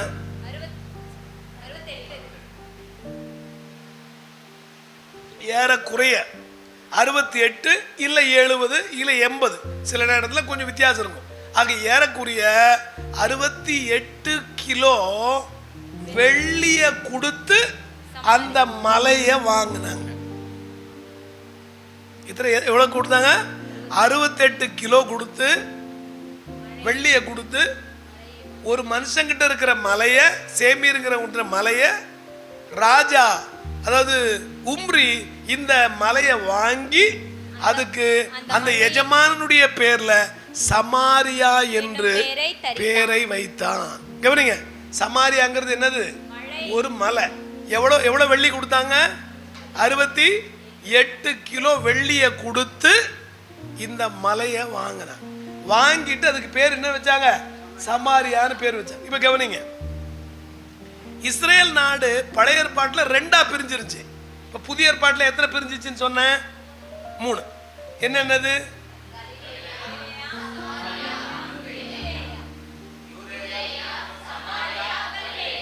ஆனா இஸ்ரேல் நாடு 2ஆ பிரிஞ்சிருச்சு பழைய ஏற்பாடுல. 1 10 கோத்திரம் இஸ்ரேல் நாடா பிரிஞ்சிச்சு, 2 கோத்திரம் யூதேய நாடா பிரிஞ்சிச்சு. 2 கோத்திரம் இருந்துச்சு. பழைய ஏற்பாடுல எத்தனை பிரிஞ்சிச்சுன்னு சொன்னேன்? 2. புதிய ஏற்பாடுல எத்தனை பிரிஞ்சிச்சு? 3. நீங்க வாயை திறந்து சொன்னீங்கன்னா தான் உங்களுக்கு மனசு புரியும். நான் என்னைக்கா ரெஃபரன்ஸ் பார்த்துன்னு சொல்றேன் பாத்தீங்களா? எத்தனை ஆயிரம் சப்ஜெக்டும் நான் பாட்டு பேசிக்கிட்டே இருப்பேன். காரணம் என்னன்னா, எங்க எழுதி வச்சிருக்கணும்? இருதயத்தில். இப்போ பழைய ஏற்பாடு 2ஆ பிரிஞ்சிருந்துச்சு. லெஃப்ட்ல இருக்கிறதுக்கு பேர் என்ன நாடு? இஸ்ரேல். ரைட்ல இருக்கிறதுக்கு பேர் என்னது? யூதேயா நாடு. சரி, இப்போ இந்த இஸ்ரேல் நாட்டில் 10 கோத்திரம். 10 கோத்திரம். யூதேயா நாட்டில் எத்தனை கோத்திரம்? 2. மொத்தம் எத்தனை கோத்திரம்? 12 கோத்திரம். இந்த பக்கம் தான் முதல் பெயர் செபா மட்டும் இருக்கிறது இஸ்ரேல் தேசம். ஜூட்டா? இப்போ என்ன நடந்துச்சு? இப்போ இந்த இஸ்ரேல் நாடு இருக்குது இல்ல, 10 கோத்திரத்துக்கு தலைநகரமாகவே இருந்தது எது? சமாரியா. இந்த 10 கோத்திர இஸ்ரேல் நாட்டுக்கு தலைநகரம் எது? சமாரியா. யூதேயா நாட்டுக்கு தலைநகரம் எருசலேம். புரியுதா உங்களுக்கு? இப்போ சமாரியானா என்னது? தலைநகரம். தலைநகரம் ஆகிறதுக்கு முன்னால அது ஒரு பட்டணம். அந்த பட்டணம் முதல்ல என்னவா இருந்துச்சு? மலையா இருந்துச்சு. அப்ப அந்த மலையை வாங்கி அந்த மலையில பட்டணத்தை கட்டி அந்த பட்டணத்தை தலைநகரமாக மாத்திட்டாங்க இஸ்ரவேல். இப்ப நான் உங்களுக்கு புரியுதா? சமாரியானா உங்களுக்கு கேட்டா சொல்லுவீங்களா? நீங்க மட்டும் சொல்வீங்க, ஊர்ல யாரை கேட்டாலும் தெரியாது. அதுக்கு தான் தைரியமா சொல்றேன். சமாரியானா அப்படி ஒரு நாடுன்னு நினைச்சுப்பாங்க, சமாரியானா ஒரு ஊருன்னு நினைச்சுப்பாங்க. சமாரியா ஒரு மலை பிரதேசம். அதை 68 கிலோ கொடுத்து வாங்கி அதுக்கு ஊரை பேர் வச்சாங்க. ஓகேவா? சரி, இப்போ சமாரியர் யாரோட சம்பந்தம் கலவ மாட்டாங்க? யூதர்களோட சம்பந்தம் கலவ மாட்டாங்க. ஏன் சம்பந்தம் கலவ மாட்டாங்க? இப்ப ஜாக்கிரதையா வாசிக்கலாம். ரெண்டு ராஜாக்கள் 12ஆம் அதிகாரம், சரி 17ஆம் அதிகாரம் வாசிக்க டைம். 2 ராஜாக்கள் 17ஆம் அதிகாரம் 24 இருந்து 31 வரைக்கும் குறிச்சிக்கங்க. இப்ப வாசிமா 24. அசீரிய ராஜா பாபிலோனிலும் கவனிங்க, அசீரிய ராஜா பாபிலோனிலும் கூத்தாவிலும், அதுல கவுண்ட் பண்ணுங்க. பாபிலோனிலும் 1, கூத்தாவிலும் 2, ஆபாவிலும் 3, ஆமாத்திலும் 4, செப்பர்வமாயிலும் 5. சொல்லுங்க, எத்தனை இடம்? 5 இடம். 5 இடத்துல இருந்து மனுஷரை வரப்பண்ணி அவர்களை இஸ்ரவேல் புத்திரருக்கு பதிலாக சமாரியாவின் பட்டணங்களிலே குடியேற்றினான். என்ன பாருங்க, இப்போ இந்த நாடு சிறைப்பட்டு போயிருச்சு பாபிலோனுக்கு. எந்த நாடு? சமாரியாவும் இஸ்ரவேலும். இஸ்ரவேலுடைய தலைநகரம் தான் என்னது? எத்தனை கோத்திரம்? 10 கோத்திரமும் இப்ப எங்க சிறைப்பட்டு போயிட்டாங்க? பாபிலோனுக்கு போயிட்டாங்க. புரியுதா? அங்க போயிட்டாங்க. அப்படி போன உடனே இப்ப என்ன நடக்குதுன்னா, சமாரியாவுக்கு சிறைப்பட்டு போன உடனே இந்த 10 கோத்திரத்துல இருக்கிற ஆளுங்கள் எல்லாம் எங்க போயிட்டு இருக்கிறாங்க? இப்போ பாபிலோனுக்கு போயிட்டாங்க. அப்படி சிறைப்பட்டு போன உடனே இங்க கொஞ்சம் பேர் இருப்பாங்கல்ல அந்த ஊர்ல, அதாவது பெஸ்ட் குவாலிட்டி எல்லாம் போயிட்டாங்க. யாரு? ஷாத்ராக், மேஷாக், ஆபேத் நேகோ, தானியேல், அப்புறம் இப்பேற்பட்டவங்க எல்லாம் புடிச்சுன்னு போயிட்டாங்க. ஆனா இங்க என்ன பண்ணாங்க? அடிமைங்க, வேலைக்காரங்க இப்படி எல்லாம் கொஞ்சம் பேர் இருப்பாங்கல்ல, அவங்களை இங்கே விட்டுட்டாங்க. இந்த பட்டணங்களை பார்த்துக்கிட்டு விட்டுட்ட உடனே அசிரிய ராஜா என்ன பண்றாருன்னா, 5 பட்டணங்கள்ல இருந்து புறஜாதியார கொண்டு வர்றார். சமாரியா பட்டணத்துல ஏற்கனவே யார் இருக்கிறா?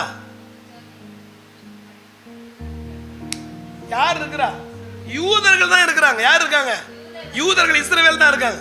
கலிலேயாவில் யார் இருக்காங்க? யூதர்கள் தான் இருக்காங்க. சமாரியாவில் யார் இருக்காங்க? யூதேயாவில் யார் இருக்காங்க? யூதர்கள் தான். ஆனா சமாரியாவில் இருக்கிறதும் கலிலேயாவில் இருக்கிற யூதர்கள் எல்லாம் பிடிச்சுன்னு போய் அடிமை அங்க கொண்டு போன உடனே இப்ப இங்க கொஞ்சம் வேஸ்ட், உதவாத அடிமைகள் எல்லாம் இங்க இருக்கிறாங்க. இப்ப இந்த பட்டணம் எல்லாம் காலியா இருக்கிறதுனால ராஜா என்ன பண்றாரு? 5 வேற புறஜாதியான 5 பட்டணங்கள்ல இருந்து ஆட்களை கொண்டு வந்து எங்க கூடி அமர்த்துறாரு? சமாரியாவுக்குள்ள வராங்க. கலிலேயாவுக்கு போல, யூதேயாவுக்கு போல, எங்க இருக்கிறாங்க? சமாரியாவில் கொண்டு வந்து குடியேற பண்ற. நான் சொல்றது இது வரைக்கும் புரியுதா உங்களுக்கு? புரியலையா? புரியுது. இப்போ சமாரியாவில் எத்தனை பட்டணங்கள்ல இருந்து வந்தாங்க? 5 பட்டணம் வந்தவங்க எல்லாம் யாரு? புறஜாதியா. இப்ப இங்க இருக்கிறவங்க யாரு? யூதர்கள் தான் இருக்கிறாங்க. இப்ப அவங்க இங்க வந்த உடனே என்ன நடக்குது? இவர்கள் சமாரியாவை சொந்தமாய் கட்டிக்கொண்டு, இப்ப சமாரியாவுல யார்? இவங்க சொந்தமா கட்டிக்கொண்டு அதன் பட்டணங்களிலே குடியிருந்தார்கள். அந்த பட்டணத்துல என்ன பண்ணாங்க? அவர்கள் அங்கே குடியேறினது முதல் கர்த்தருக்கு பயப்படாததினால், என்ன பண்ணலையா? கர்த்தருக்கு பயப்படாததினால் கர்த்தர் அவர்களுக்குள்ளே சிங்கங்களை அனுப்பினார். என்ன பண்ணாராமா? சிங்கங்களை அனுப்பினாராம். கடவுளுக்கு பயப்படாது. இப்ப ஏன் பயப்படல கடவுளுக்கு? சமாரியாவில் இருந்தவங்க முதல்ல யாருக்கு தான் பயந்து வாழ்ந்தாங்க? யூதர் யாருக்கு பயந்தாங்க? யெகோவா தேவனுக்கு பயந்து வாழ்ந்தாங்க. ஆனா புறஜாதியர்லாம் இங்க உள்ள வந்துட்ட உடனே இப்போ இவங்க தெய்வத்தை அவங்க வணங்குறாங்க, அவங்க தெய்வத்தை இவங்க வணங்குறாங்க. இவங்க பிள்ளைங்களை அவங்களுக்கு கொடுக்குறாங்க, அவங்க பிள்ளைங்களை இவங்களுக்கு கொடுத்து மிக்ஸ் ஆயிட்டாங்க. மிக்சிங் கல்ச்சர், மிக்சிங் பிளட், எல்லாம் ஒன்னாயிட்டாங்க. இப்படி ஒண்ணு ஆன உடனே ஆண்டவருக்கு கோபம் வந்து சிங்கங்களை அனுப்புறாரு. சிங்கங்கள் நிறைய பேரை கொண்டு போட்டுருது. கொண்டு போட்டோம்னா இப்ப எத்தனை பட்டணத்துல இருந்து வந்திருக்கிறாங்க? இந்த 5 பட்டணத்துல இருக்கிறவங்க எல்லாம் ராஜாவுக்கு ரிப்போர்ட் அனுப்புறாங்க. ஐயா, கடவுளுக்கு பயப்படாதனால சிங்கங்கள் எல்லாம் வந்து எங்களை என்ன பண்ணுது? கொண்டு போடுதுன்னு சொன்ன உடனே நாங்க என்ன பண்றதுன்னு எங்களுக்கு தெரியலன்னா ராஜா சொல்றாரு, வாசி. நீங்கள் அங்கே இருந்து கொண்டு வந்த ஆசாரியர்கள் ஒருவனை அங்கே அழைத்து கொண்டு போங்கள், அவர்கள் அங்கே குடியிருக்கும்படிக்கு அவன் அவர்களுக்கு அந்த தேசத்து தேவனுடைய காரியத்தை போதிக்க கடவன் என்று கட்டளையிட்டான். பாத்தீங்களா இப்ப என்ன பண்றாங்க? இப்ப ராஜா என்ன சொல்றாரு, நீங்க ஏன் சிங்கத்தை அனுப்புறது வந்து கடவுள் தான் அனுப்புறான்னு சொல்றீங்க, அப்ப நீங்க ஏன் பயப்பட மாட்டீங்க? உங்க ஆசாரியர் ஒருத்தரை கூட்டு போனீங்களே, அவங்கள கொண்டு போய் அவன் என்ன சொல்றானோ அதை நீங்க கேட்டு கடவுளுக்கு பயந்து நடந்தீங்கன்னா சிங்கம் என்ன பண்ண போறதில்ல, வர போறதில்லன்னு சொல்றாரு. ஆனா இவங்க அப்படி செய்யறதுக்கு பண்ணியும் கர்த்தர் அவங்கள அடிச்சாரு. இப்ப என்ன நடந்துருச்சு கேள்வாசிமா? அப்படியே அவர்கள் சமாரியாவிலிருந்து கொண்டு போய் இந்த ஆசாரியர்கள் ஒருவன் வந்து பெத்தேலிலே குடியிருந்து கர்த்தருக்கு பயந்து நடக்க வேண்டிய விதத்தை அவர்களுக்கு போதித்தான். ஆனாலும் அந்தந்த காலையில கூட பார்த்தோம்ல, ஆகிலும் ஆனாலும் அப்பொழுது அதற்கு பின்புனா ஏதோ முக்கியமான ஒரு விஷயம்னு அர்த்தம். அந்தந்த ஜாதி தங்கள் தேவர்களை தங்களுக்கு உண்டு என்னதான் கடவுளுக்கு பயப்படுறேன்னு சொன்னாலும் அவங்க குல தெய்வத்தை அவங்க என்ன பண்ணல, விடவே இல்லை. எந்த ஊர்ல இருந்து எத்தனை பட்டணத்துல இருந்து வந்தாங்க? 5 பட்டணத்துல இருந்து வரும்போது அவங்க குல தெய்வத்தையும் என்ன பண்ணிட்டுக்கிறாங்க, கொண்டு வந்துக்கிறாங்க. அந்த தெய்வத்தோட பேர் வாசி. அந்தந்த ஜாதியார் குடியேறின தங்கள் பட்டணங்களில் அவங்க பட்டணங்கள்ல சமாரியர் உண்டு பண்ணின மேடைகளில் கோவில்களில் வைத்தார்கள். பாபிலோன் மனுஷர் சுக்கோத் பெனோதத்தையும், கூத்தின் மனுஷர் நேர்காலையும், ஆமாத்தின் மனுஷர் அசிமாவையும், ஆவியர் நிபேகாசையும் தர்த்தாக்கையும் உண்டாக்கினார்கள். செப்பர்மாயிமின் தேவர்களாகிய அத்ரமலேக்குக்கும் அன்னமலேக்குக்கும் தங்கள் பிள்ளைகளை அக்கனில் தகனித்து வைத்தார்கள். எத்தனை பட்டணத்துல இருந்து வந்தாங்கன்னு சொன்னேன்? 5 பட்டணத்துல வந்து குடியேறி எத்தனை தெய்வங்களை ஆராதிச்சாங்க சொல்லுங்க? 5. அவங்க குல தெய்வத்தை என்ன பண்ணாங்க, ஆராதிச்சாங்க. இப்போ இந்த 5 பட்டணங்கள்ல 5 தெய்வங்களை சமாரியாவில் இருக்கிறவங்க எல்லாம் ஒரு காலத்துல யெகோவா தேவனை மட்டும்தான் என்ன பண்ணாங்க, ஆராதிச்சாங்க. ஆனா இப்போ அவங்க அந்த பட்டணத்துல வந்தனால யூதர்கள் கூட யாரோட மிக்ஸ் ஆயிட்டாங்க, புறஜாதியாரோட மிக்ஸ் ஆகி ஆண்டவரையும் கும்பிட்டுக்கிறாங்க, அந்த தெய்வங்களையும் கும்பிட்டு. இப்படி 5 மட்டும் இல்லாம இப்ப 5 இல்லாம பொதுவா ஒண்ணு பண்ணிடலான்னு 6வது ஒரு தெய்வத்தையும் கூட அவர்கள் உண்டு பண்ணினார்கள். இது வரைக்கும் நான் சொன்னது புரிஞ்சுதா?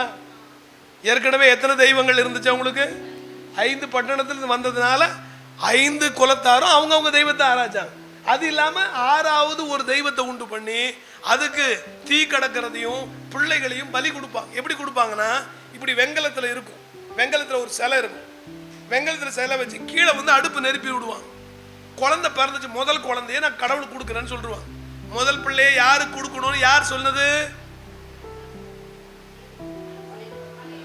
சொல்லுங்க? யாருக்கு தேவன் சொன்னார், தலைச்ச பிள்ளையெல்லாம் யாருக்கு கொடுக்கணும், எனக்கு கொடுக்கணும்னா எதுக்கு, ஊழியத்துக்கு கொடுக்கணும்னு அடுத்து எனக்கு அர்ப்பணிக்கணும்.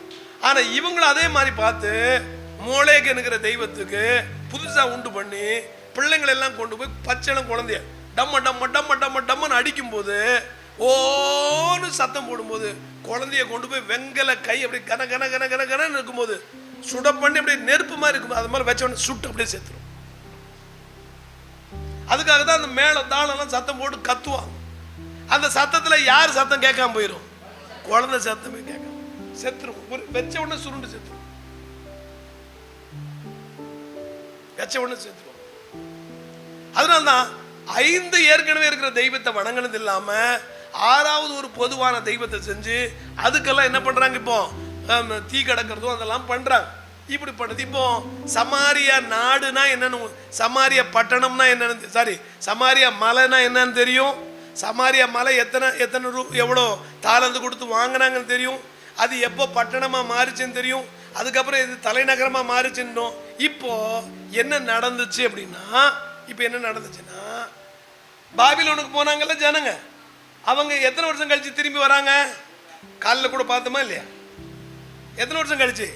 70 வருஷம் கழிச்சு ஆகாயில பார்த்தோமா இல்லையா? 70 வருஷம் கழிச்சு எங்க வராங்க ஆலயம் கட்டுறதுக்கு. இங்க வரும் பொழுது இப்ப எஸ்ரா புஸ்தகத்தை வாசிக்க 4ஆம் அதிகாரம் 1-6. சிறையிருப்பிலிருந்து வந்த ஜனங்கள்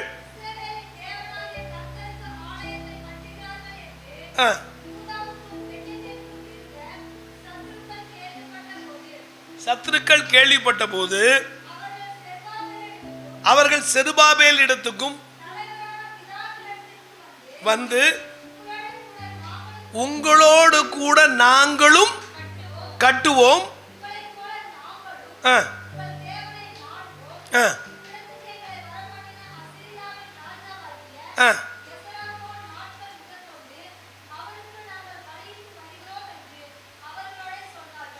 என்ன பாருங்க. இப்ப என்ன பாருங்க, இப்ப எத்தனை வருஷம் கழிச்சு இங்க வந்திருக்காங்க, என்ன கட்ட வந்திருக்கிறாங்க, ஆலயம் கட்ட வரும்போது இப்போ ஒரு குரூப் ஆஃப் பீப்புள் வந்து நிக்கிறாங்க, நாங்களும் உங்களோட சேர்ந்து ஆலயம் கட்டுறோம். வந்தவங்க எல்லாம் எங்கிருந்து வந்துக்கிறாங்க, சமாரியாவில இருந்து வந்திருக்கிறாங்க. மேஜரா எங்கிருந்து வராங்க, சமாரியா இருந்து வராங்க.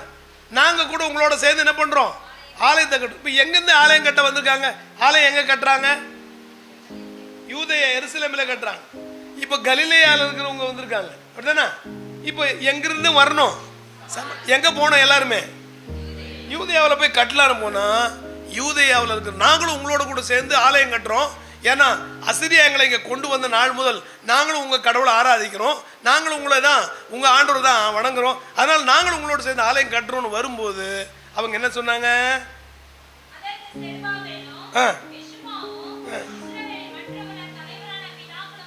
நோக்கி எங்கள் தேவனுக்கு ஆலயத்தை கட்டுகிறதற்கு உங்களுக்கும் எங்களுக்கும் சம்பந்தம் இல்லை. என்னவா, உங்களுக்கும் எங்களுக்கும் என்ன கிடையாது, சம்பந்தம் இல்லை. பெர்சியாவின் ராஜாவாகிய கோரேஸ் ராஜா எங்களுக்கு கட்டளையிட்டபடி நாங்களே இஸ்ரவேலின் தேவனாகிய கர்த்தருக்கு அதை கட்டுவோம் என்றார்கள். இப்ப நீங்களே சொல்லுங்க, யார் ஆலயம் கட்டுறா, யாரு கட்ட வந்தா, என்ன சொன்னாங்க? எல்லாரும் வாய் தரணும் சொல்லுங்க, இல்லைன்னா நான் போயிருவேன். எப்பயே முடிச்சுட்டு என் காலெல்லாம் விண்ணு விண்ணு விண்ணு விண்ணுன்னு வலிக்குது, நின்று நான் பேசிட்டு இருக்கேன். நீங்க ஹாயா உட்காந்துன்னு கேட்டு சொல்றா சொல்லு அப்படிங்கிற மாதிரி இருக்கு. சொல்லுங்க, யாருக்கு ஆலயத்தை கட்டுறாங்க, எங்கிருந்து வந்தவங்க ஆலயத்தை கட்டுறாங்க, எருசலேமில் சாரி பாபிலோன்ல இருந்து 70 வருஷம் முடிச்சுட்டு எங்க வந்து கட்ட போறாங்க, யூதேயாவில் கட்டுறாங்க. கட்ட வரும்போது யாரும் கட்டுறதுக்கு வராங்க, சமாரியால இருக்கிறவங்க வராங்க. சமாரியரை அவங்க என்ன செய்ய மாட்டாங்கிறாங்க, கட்ட விட மாட்டாங்க, சேர்த்துக்க விட மாட்டேன்றாங்க. ஏன்னா நீங்க விருத்த சேதனம் இல்லாத புறஜாதியாரா மாறிட்டீங்க, மிக்ஸ் ஆயிட்டீங்க. அதனால உங்களுக்கு எங்களுக்கு என்ன கிடையாது, சம்பந்தம் கிடையாது. நாங்களே எங்க ஆலயத்தை கட்டிக்கிறோம், உங்களுக்கு சம்பந்தம் இல்லைன்னு சொன்னாங்க பாரு. அந்த நாளிலிருந்து இயேசு கிறிஸ்து சமாரிய பெண்ணை சந்திக்கிற இந்த நாள் வரை ஏறக்குறைய 2500 வருஷம் இவங்களுக்கும் அவங்களுக்கு என்ன கிடையாது, சம்பந்தம் இல்லை. இப்ப வாசிங்க 4:9 புரியும். 4:9 இப்ப வாசிங்க, யோவான் 4:9. யூதர்கள் யாரோட சம்பந்தம் கலவ மாட்டாங்க, ஏன் சம்பந்தம் கலவ மாட்டாங்க, 2 பேரும் என்ன ஆயிட்டாங்க, மிக்ஸ் ஆயிட்டாங்க. எப்போ வந்து ஏறக்குறைய 2500 வருஷத்துக்கு முன்னால இருந்து இவங்க சமாரியாவில், அவங்களும் இங்க வரல, இவங்களும் இங்க வரல, இவங்க தனியா இருக்கிறாங்க. ஏன்னா இவங்க விக்கிரக ஆராதனை பண்றாங்க, புறஜாதியார் ஆயிட்டாங்க, மிக்ஸ் ஆயிட்டாங்க, அதனால இவங்க சேர்க்க மாட்டேன்ட்டாங்க.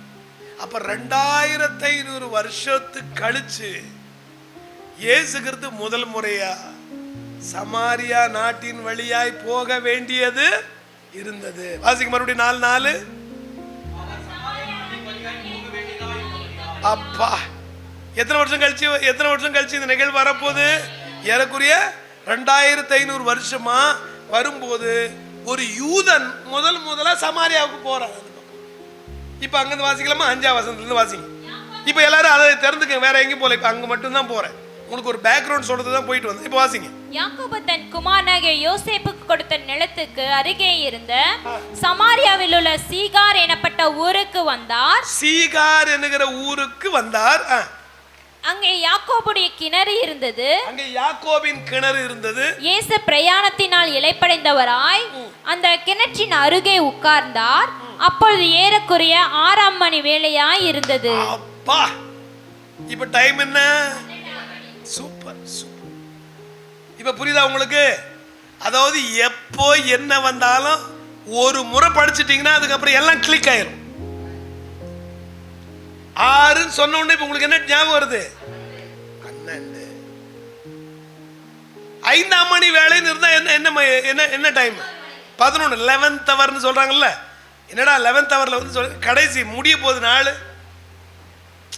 அப்போ 3ஆம் மணி வேலைன்னா 9. 9ஆம் மணி வேலைன்னா 3ஆம் மணி. அவ்வளவு முடிஞ்சிச்சு. பைபிள் இப்படி வாசித்தீங்கன்னா புரியும் உங்களுக்கு. இப்போ ஏறக்குறைய 6ஆம் மணி வேலையா இருந்ததுன்னா எத்தனை மணிக்கு வந்துக்குது? 12 மணி.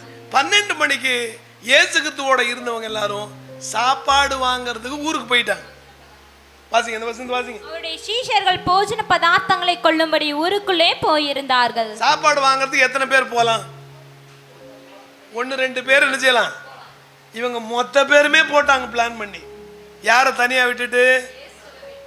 அவர் வாலிபனா இல்ல கல்யாணம் ஆனவரா?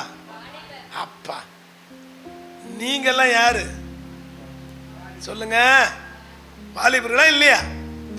கல்யாணம் ஆன கேஸ் கூட உட்கார்ந்து இருக்கிறோம். ஏன் அப்படி சொல்றேன்னு? வாலிபன். ஏசுக்கிறதுக்கு அப்போ வயது ஏறக்குறைய ஒரு 30லேருந்து 32 வயசு. ஒரு வாலிபன் ஒரு கிணத்தண்டில் இருக்காங்க. அவர் தனியா விட்டுட்டு மொத்த பேருமே சாப்பாடு வாங்கி போயிட்டாங்க. இயேசுவை நிறைய பேர் விட்டுட்டு ஓட்டாங்க. அவருக்கு 12 வயசு இருக்கும்போது யார் விட்டுட்டு போயிட்டாங்க? அப்பா அம்மா விட்டுட்டு போயிட்டாங்க. அவரை பிடிச்சு அரெஸ்ட் பண்ணும்போது மொத்த சீசர்களுமே விட்டுட்டு ஓடிட்டாங்க. இங்கே கூட சாப்பாடு வாங்க மொத்த பேருமே போயிட்டாங்க. தனியா இருக்கிறாரு. அந்த நேரத்தில் தனியா ஒரு வாலிப பெண் வரா.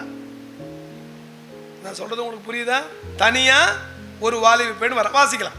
அப்பொழுது சமாரியா நாட்டாளாகிய ஒரு ஸ்திரீ. இதை கொஞ்சம் குறைச்சிருங்க, நான் உட்கார்ந்துருக்கேன், என்னால முடியல. அவ்வளவுதான், மைக் கூட குறைச்சிக்கல. ஓகே, அவ்வளவுதான். இப்பதான் எனக்கு நிம்மதியா இருக்கு. சரி, இப்ப சொல்லுங்க. இப்போ 6ஆம் மணி வேளையில இயேசு கிறிஸ்து மத்தியானத்துல களைப்பாயி எங்க போய் உட்கார்றாரு? எல்லாரும் சொல்லுங்க தம்பி, எல்லாரும் சொல்லுங்க, எங்க போய் உட்கார்றாங்க? கிணத்தடில. இப்ப வசந்த வாசிமா. அப்பொழுது சமாரியா நாட்டாளாகிய ஒரு ஸ்திரீ. சமாரிய நாட்டாளாகிய ஒரு ஸ்திரீ தண்ணீர் மொள்ள வந்தால் இயேசு அவளை நோக்கி தாகத்துக்கு தா என்றார். என்னன்னு கேக்குறாரு? தாகத்துக்கு. கேக்குறவர் யாரு? யூதன். இயேசு கிறிஸ்து யாருகிட்ட கேக்குறாரு? சமாரிய பெண்ணிடத்துல கேக்குறாரு. இப்ப அந்த பெண்ணுக்கு ஷாக் ஆயிடுச்சு. வாசிங்க. யூதர்கள் சமாரியருடனே சம்பந்தம் கலவாதவர்கள் ஆனபடியால் சமாரிய ஸ்திரீ அவரை நோக்கி நீர் யூதனாய் இருக்க சமாரிய ஸ்திரீயாகிய என்னிடத்தில் தாகத்துக்கு தா என்று எப்படி கேட்கலாம் என்றாள். இப்ப புரியுதா அந்த அம்மா ஏன் கேட்டாங்கன்னு?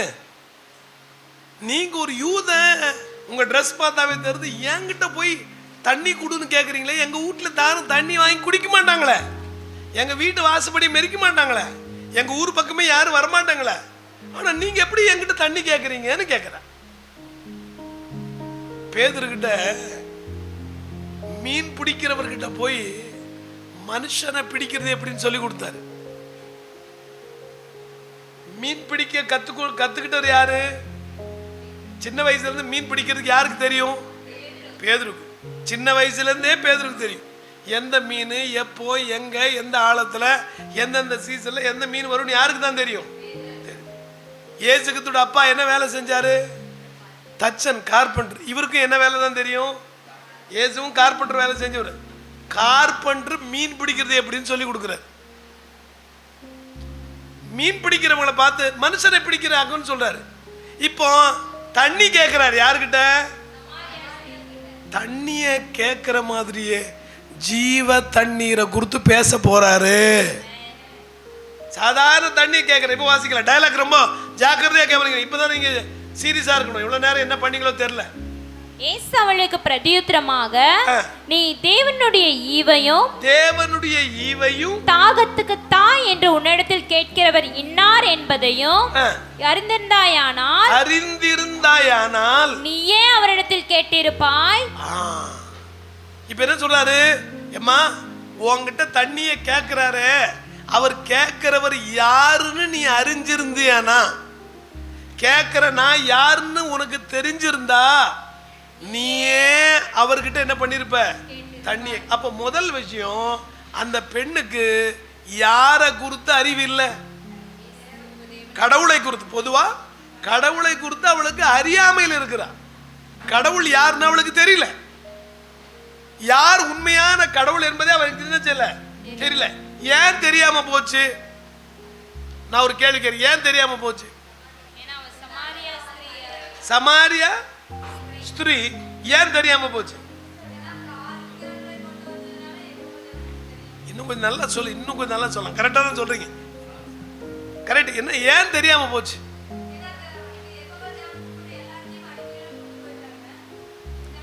இல்ல தையா தான் கரெக்டா தான் சொல்றீங்க, ஆனா சரியா சொல்லலையே.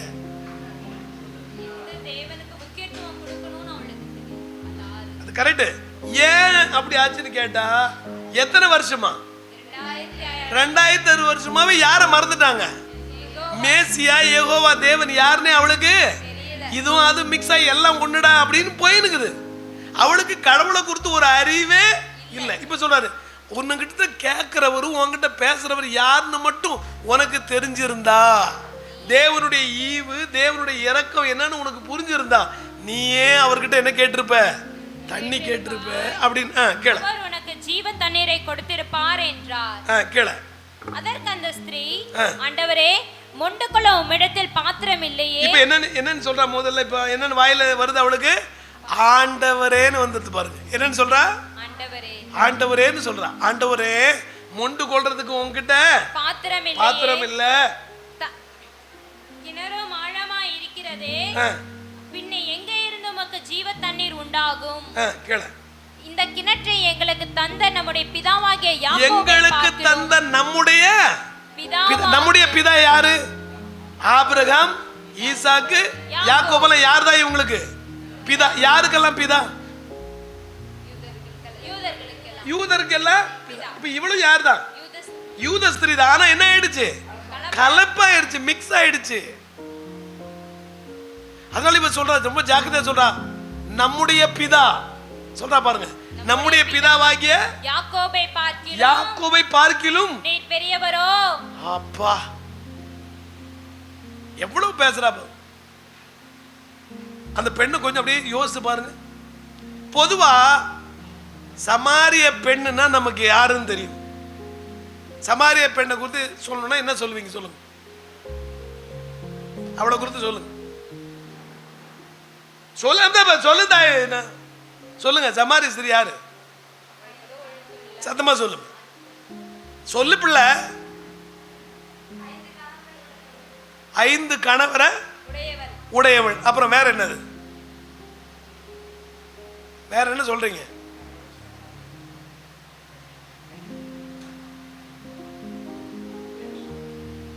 ஒரு மாதிரி ரொம்ப ஒஸ்ட் கேரக்டர். அப்படிதானே? அப்படிதான் நான் சொன்னப்ப நான் சொல்லி என்ன பண்ண,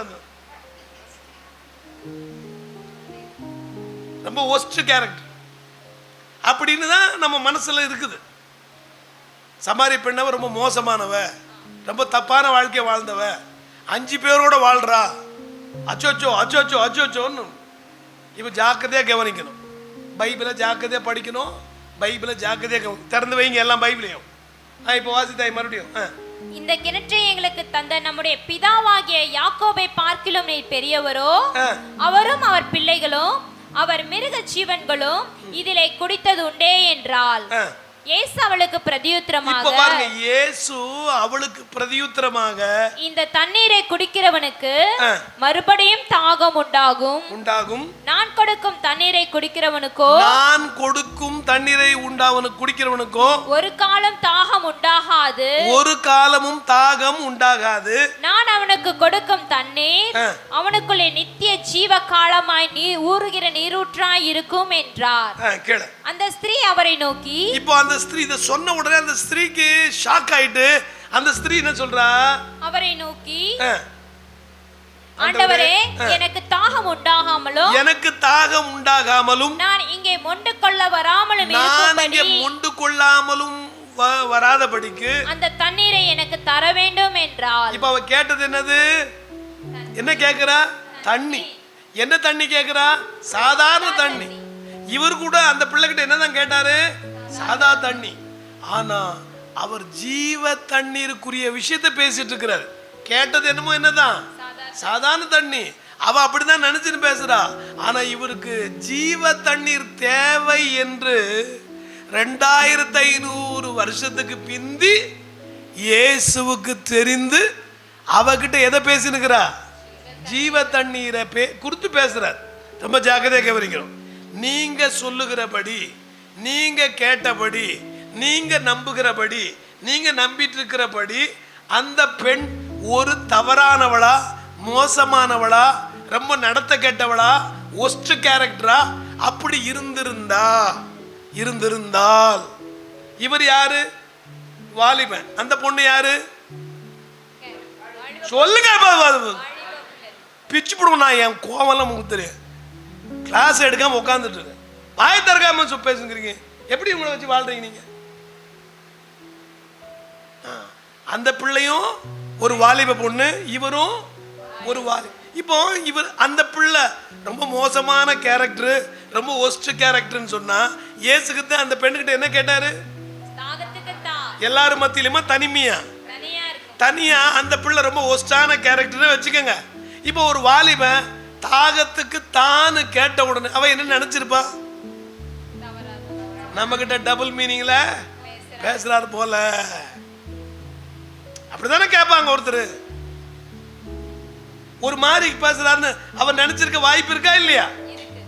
அப்படி நினைக்கும் போது அந்த பெண்ணுகிட்ட எந்த மாதிரி டயலாக் பேசுவாங்க? இப்ப இந்த பெண்ணுகிட்ட எந்த மாதிரி டயலாக் பேசுறாரு?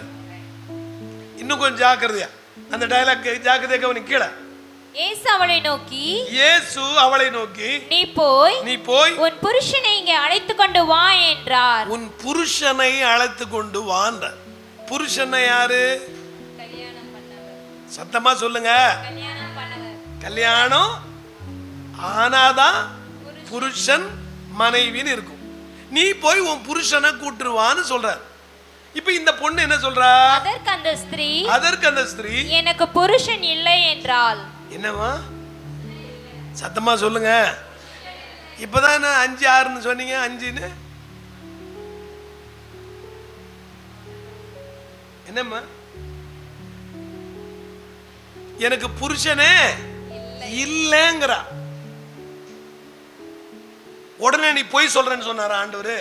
என்ன சொன்னாரு? இயேசு அவளை நோக்கி எனக்கு புருஷன் இல்லை என்று நீ சொன்னது சரிதான். அப்பா முதல்ல என்னது? புருஷன் இல்லைன்னு சொன்னது சரிதான். புருஷனை கூட்டு வானும் போது எனக்கு புருஷன் இல்லைங்கிறா. ஏன் போய் சொல்ற? 5 புருஷன் உனக்கு இல்லை அப்படின்னு சொல்ல அவரு. நீ சொன்னபடி உனக்கு புருஷன் இல்லைன்னு சொன்னது சரிதான். அப்படின்னா என்ன அர்த்தம்? உண்மை சொன்னால பொய்யா? உண்மையை சொல்ற. எனக்கு புருஷன் இல்ல. உடனே இயேசுக்கு என்ன சொல்றாரு? இயேசு அவளை நோக்கி எனக்கு புருஷன் இல்லை என்று நீ சொன்னது சரிதான். எப்படின்னா 5 புருஷர் உனக்கு இருந்தார்கள். அப்ப இதுவரைக்கும் எத்தனை புருஷன் இருந்திருக்காங்க? 5 புருஷர் உனக்கு இருந்தாங்க. இப்பொழுது உனக்கு இருக்கிறவனும் புருஷன் அல்ல.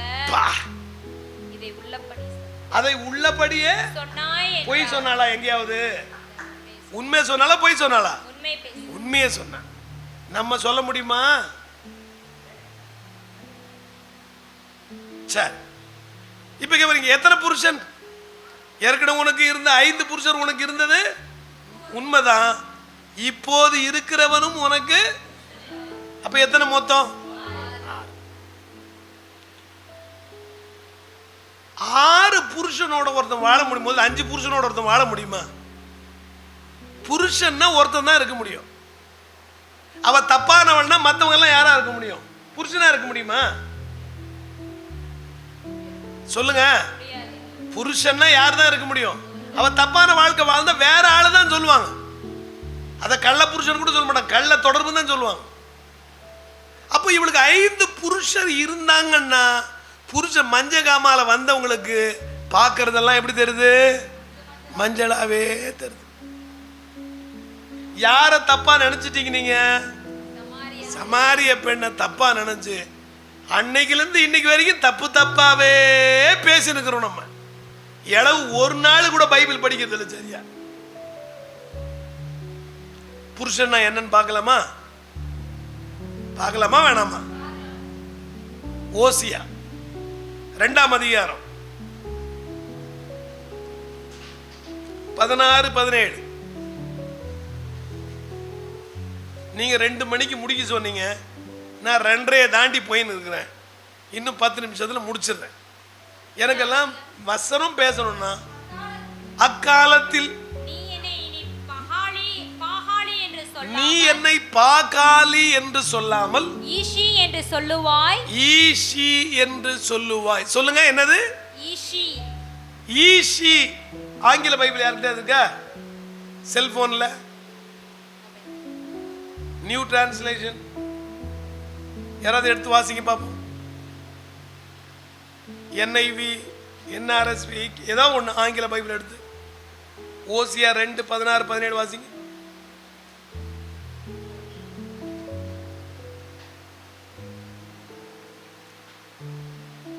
இந்நேரத்துக்கு 18 பேர் வாசித்திருப்பாங்க என் பிள்ளைங்களா இருந்தா.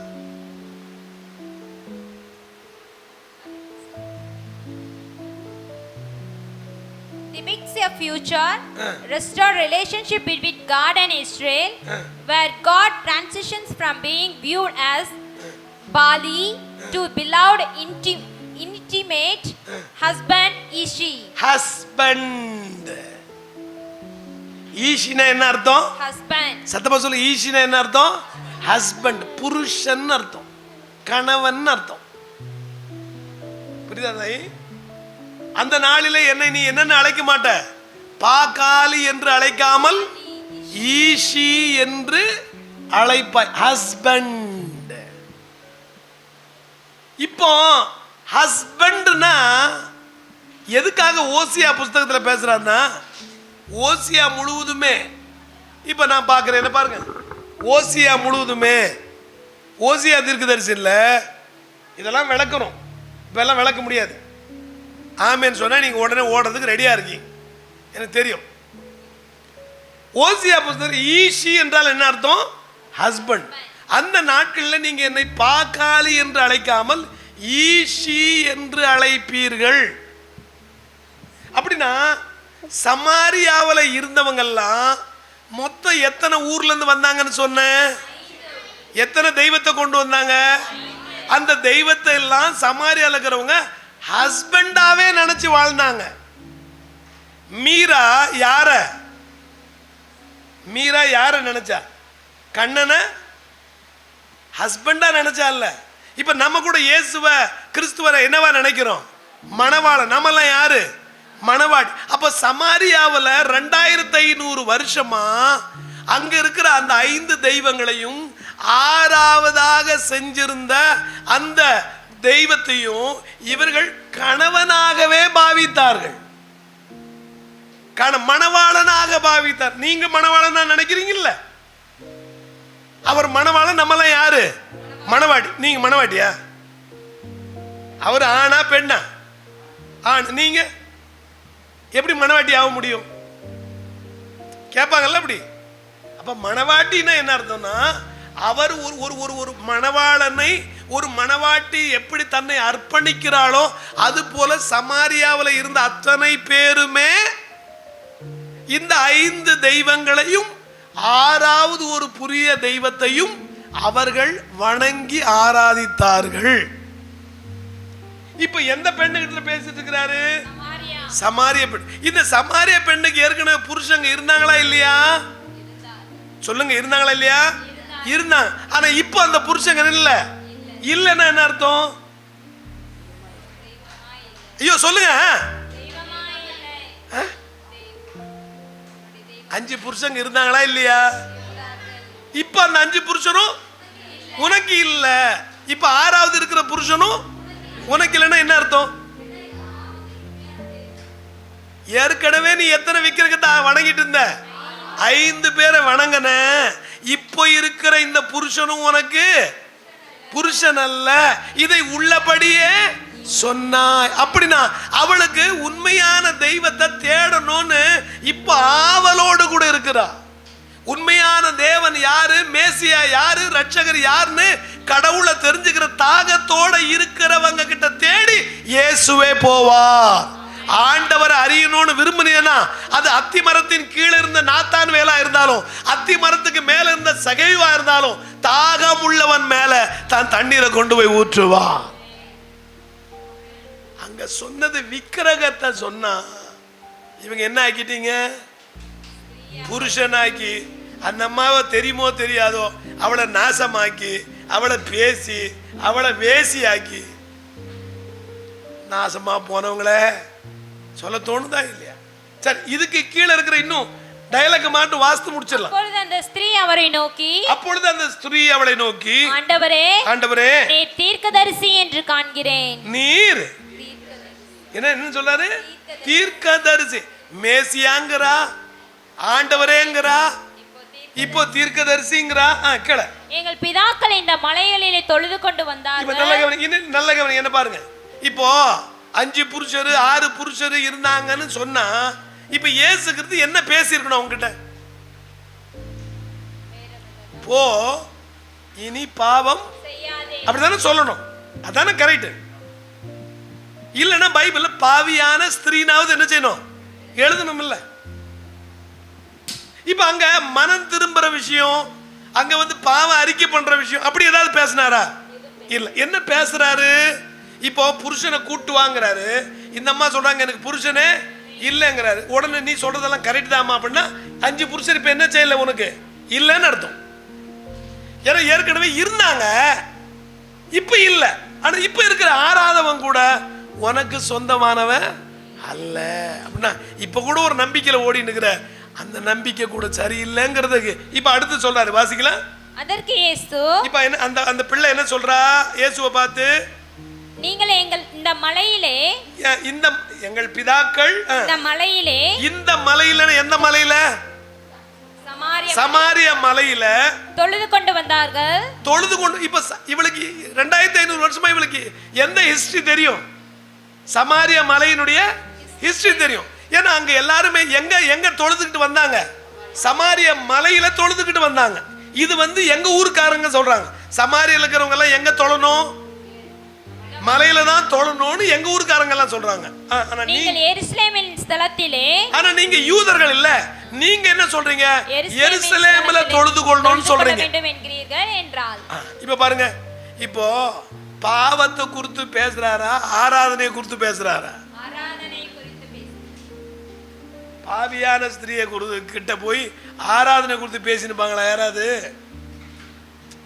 புருஷனை கூட்டு வா அப்படின்னு சொன்ன உடனே டக்குன்னு சொல்றா பாருங்க. அப்படியா?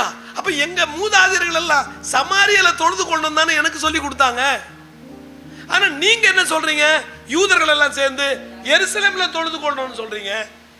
இப்போ இங்க தொழுதுகிறதா அங்க தொழுதுகிறதா கன்ஃபியூஸ்ல இருக்கிறா. கடவுளை குறித்து அறிவில்லை, தொழுகை குறித்து தெரியவில்லை.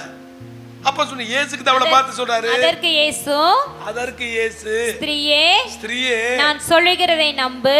அம்மா என்ன பேசி என்ன சொல்ற? ஸ்திரீயே நான் சொல்றத நம்பு அப்படின்னா என்ன அர்த்தம்? விசுவாசி. இல்ல நம்புனா என்ன அர்த்தம்? விசுவாசம் எல்லாம் வேணாமா, சும்மா சும்மா அது எதையும் சேர்க்க கூடாது. இந்த செல்போனை பார்க்கறேன், அதனால நான் என்ன பண்றேன்? பார்க்கறதால நம்புறேன். விசுவாசங்கிறது பார்க்காமலே நம்புறதுக்கு பேர் தான் விசுவாசம். இப்போ ஸ்திரீயே நான் சொல்றத நம்புங்கிறாருன்னா என்ன அர்த்தம்?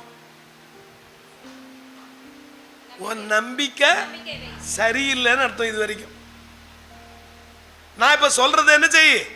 நம்பு அப்படின்னா என்ன அர்த்தம்? இது வரைக்கும் நீ வேற எதையோ நம்பிட்டு இருக்கிற. உன் நம்பிக்கை வேற, உன் ஆராதனை வேற, உன் தொழுகை வேற, உன் ஐக்கியம் வேற, உன்னுடைய வொர்ஷிப்பே வேற. எத்தனை பேருக்கு நான் சொல்றது புரியுது? புருஷன் இங்க சொல்லல, உன் கண்ணு மஞ்சகாமால வந்திருக்குது. சொன்னதெல்லாம் கேட்டதெல்லாம் சொல்லி பேசிட்டு இருக்கிற. பைபிள் எல்லாம் பிடிச்சிக்கணும்னா புரிஞ்சுக்கணும். கண்ணு திறக்கப்படணும், கண்ணு தெளிவாகணும், கண்ணு பிரகாசம் அடையணும். ஸ்திரியே நான் சொல்றத நம்பு. இங்க சமாரியாவில் தொழுகிறது இல்ல. எங்க ஆளுங்க சொல்றாங்க எருசலேமை தொழுகணும். ஆனா நான் உனக்கு உண்மையை சொல்றேன், பிதாவை எங்கும் தொழுது கொள்ளுகிற காலம். கரங்களை தட்டி தேவனை மையப்படுத்தலாமா? பிதாவை எங்கும் தொழுது கொள்ளும் காலம் வரும், அது இப்பொழுதே வந்திருக்குதுன்னு அங்க துவங்குறாரு. யாருக்கிட்ட தான் துவங்குறாரு? சமாரிய பெண்ணுகிட்ட தான் துவங்குறாரு. வொர்ஷிப் அங்க தான் துவங்குறாரு. எவ்வளவு பெரிய ஒரு ஒரு ஒரு உத்தமமான ஒரு விஷயம். இப்போ இதுக்கு முந்தி நான் இன்னும் கொஞ்சம் எடுப்பேன், டைம் இல்லை. சமாரிய பட்டணம் 9ஆம் அதிகாரம், அதை மட்டும் வாசிக்கிறீங்களா? லூக்கா 9ஆம் அதிகாரம் ஒரு வசனம் மட்டும் நான் சொல்றேன், ஏன்னா எல்லாத்தையும் சொல்றதுக்கு நேரம் இல்லை. 9ஆம் அதிகாரம் 52 இருந்து வாசிங்க. தமக்கு முன்பாக சீசர்களை அனுப்பினார், தூதர்களை அனுப்பினார்.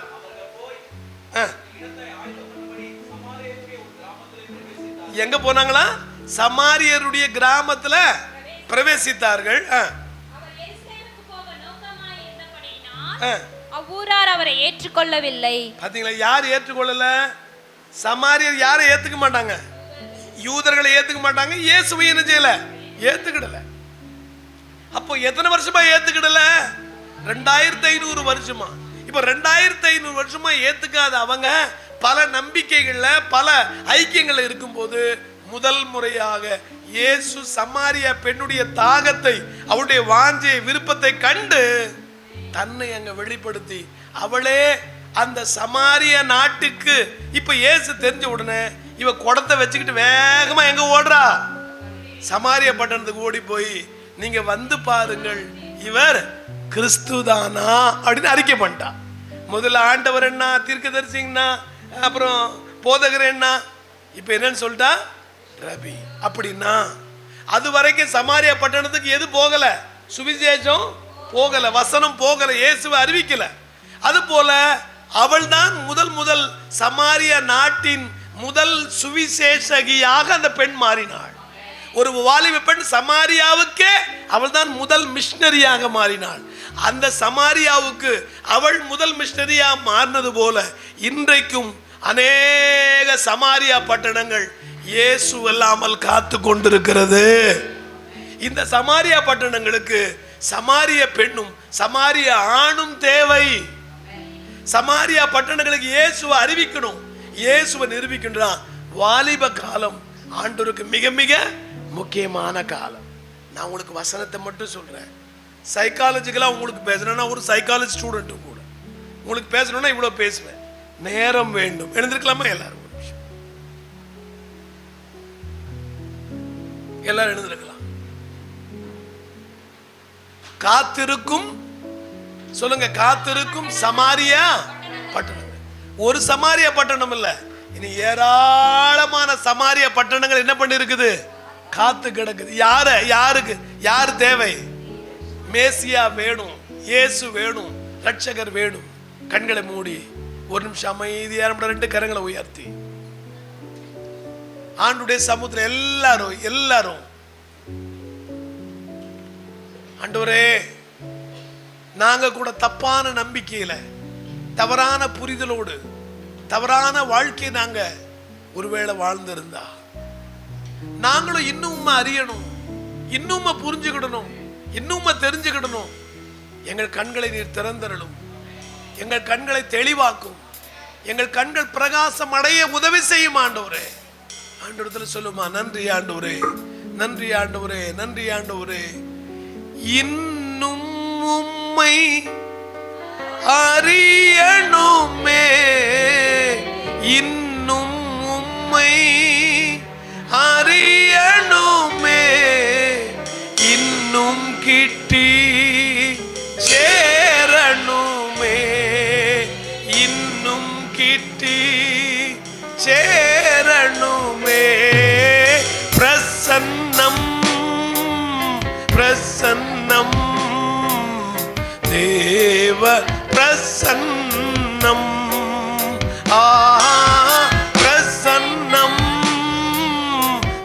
பிரசன்னம் தேவ பிரசன்னம் கரம் பிடித்த நாயகரே கரம் பிடித்த நாயகனே கைவிடாத தூயவரே கைவிடாத தூயவரே பிரசன்னம் தேவ பிரசன்னம் ஓ பிரசன்னம் பிரசன்னம் தேவ பிரசன்னம் ராஜா உம் பிரசன்னம் போதுமையா இப்போதும் எனக்கு போதுமையா ராஜா உம் பிரசன்னம் போதுமையா இப்போதும் எப்போக்கு போதுமையா பிரசன்னம் ஓ தேவ பிரசன்னம் ஆ பிரசன்னம் பிரசன்னம் தேவ பிரசன்னம் இன்னும் உம்மை அறியணுமே இன்னும் உம்மை அறியணுமே இன்னும் கிட்டி சேரணுமே இன்னும் கிட்டி சேரணுமே கரங்களை உயர்த்தி பிரசன்னம்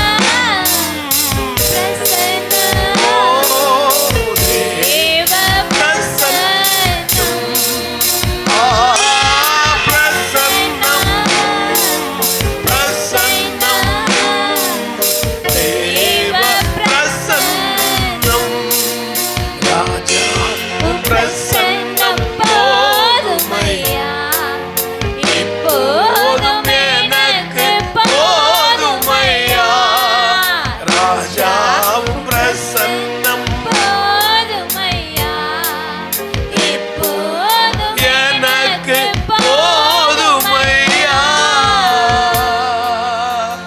யாராவது 2 பேர் ஆண்கள் ஒருத்தர் பெண்கள் ஒருத்தர் சுருக்கமாய் கடவுள் நம்மோடு பேசின வார்த்தைகளுக்கு நன்றி செலுத்தி ஜெபிக்கலாம்.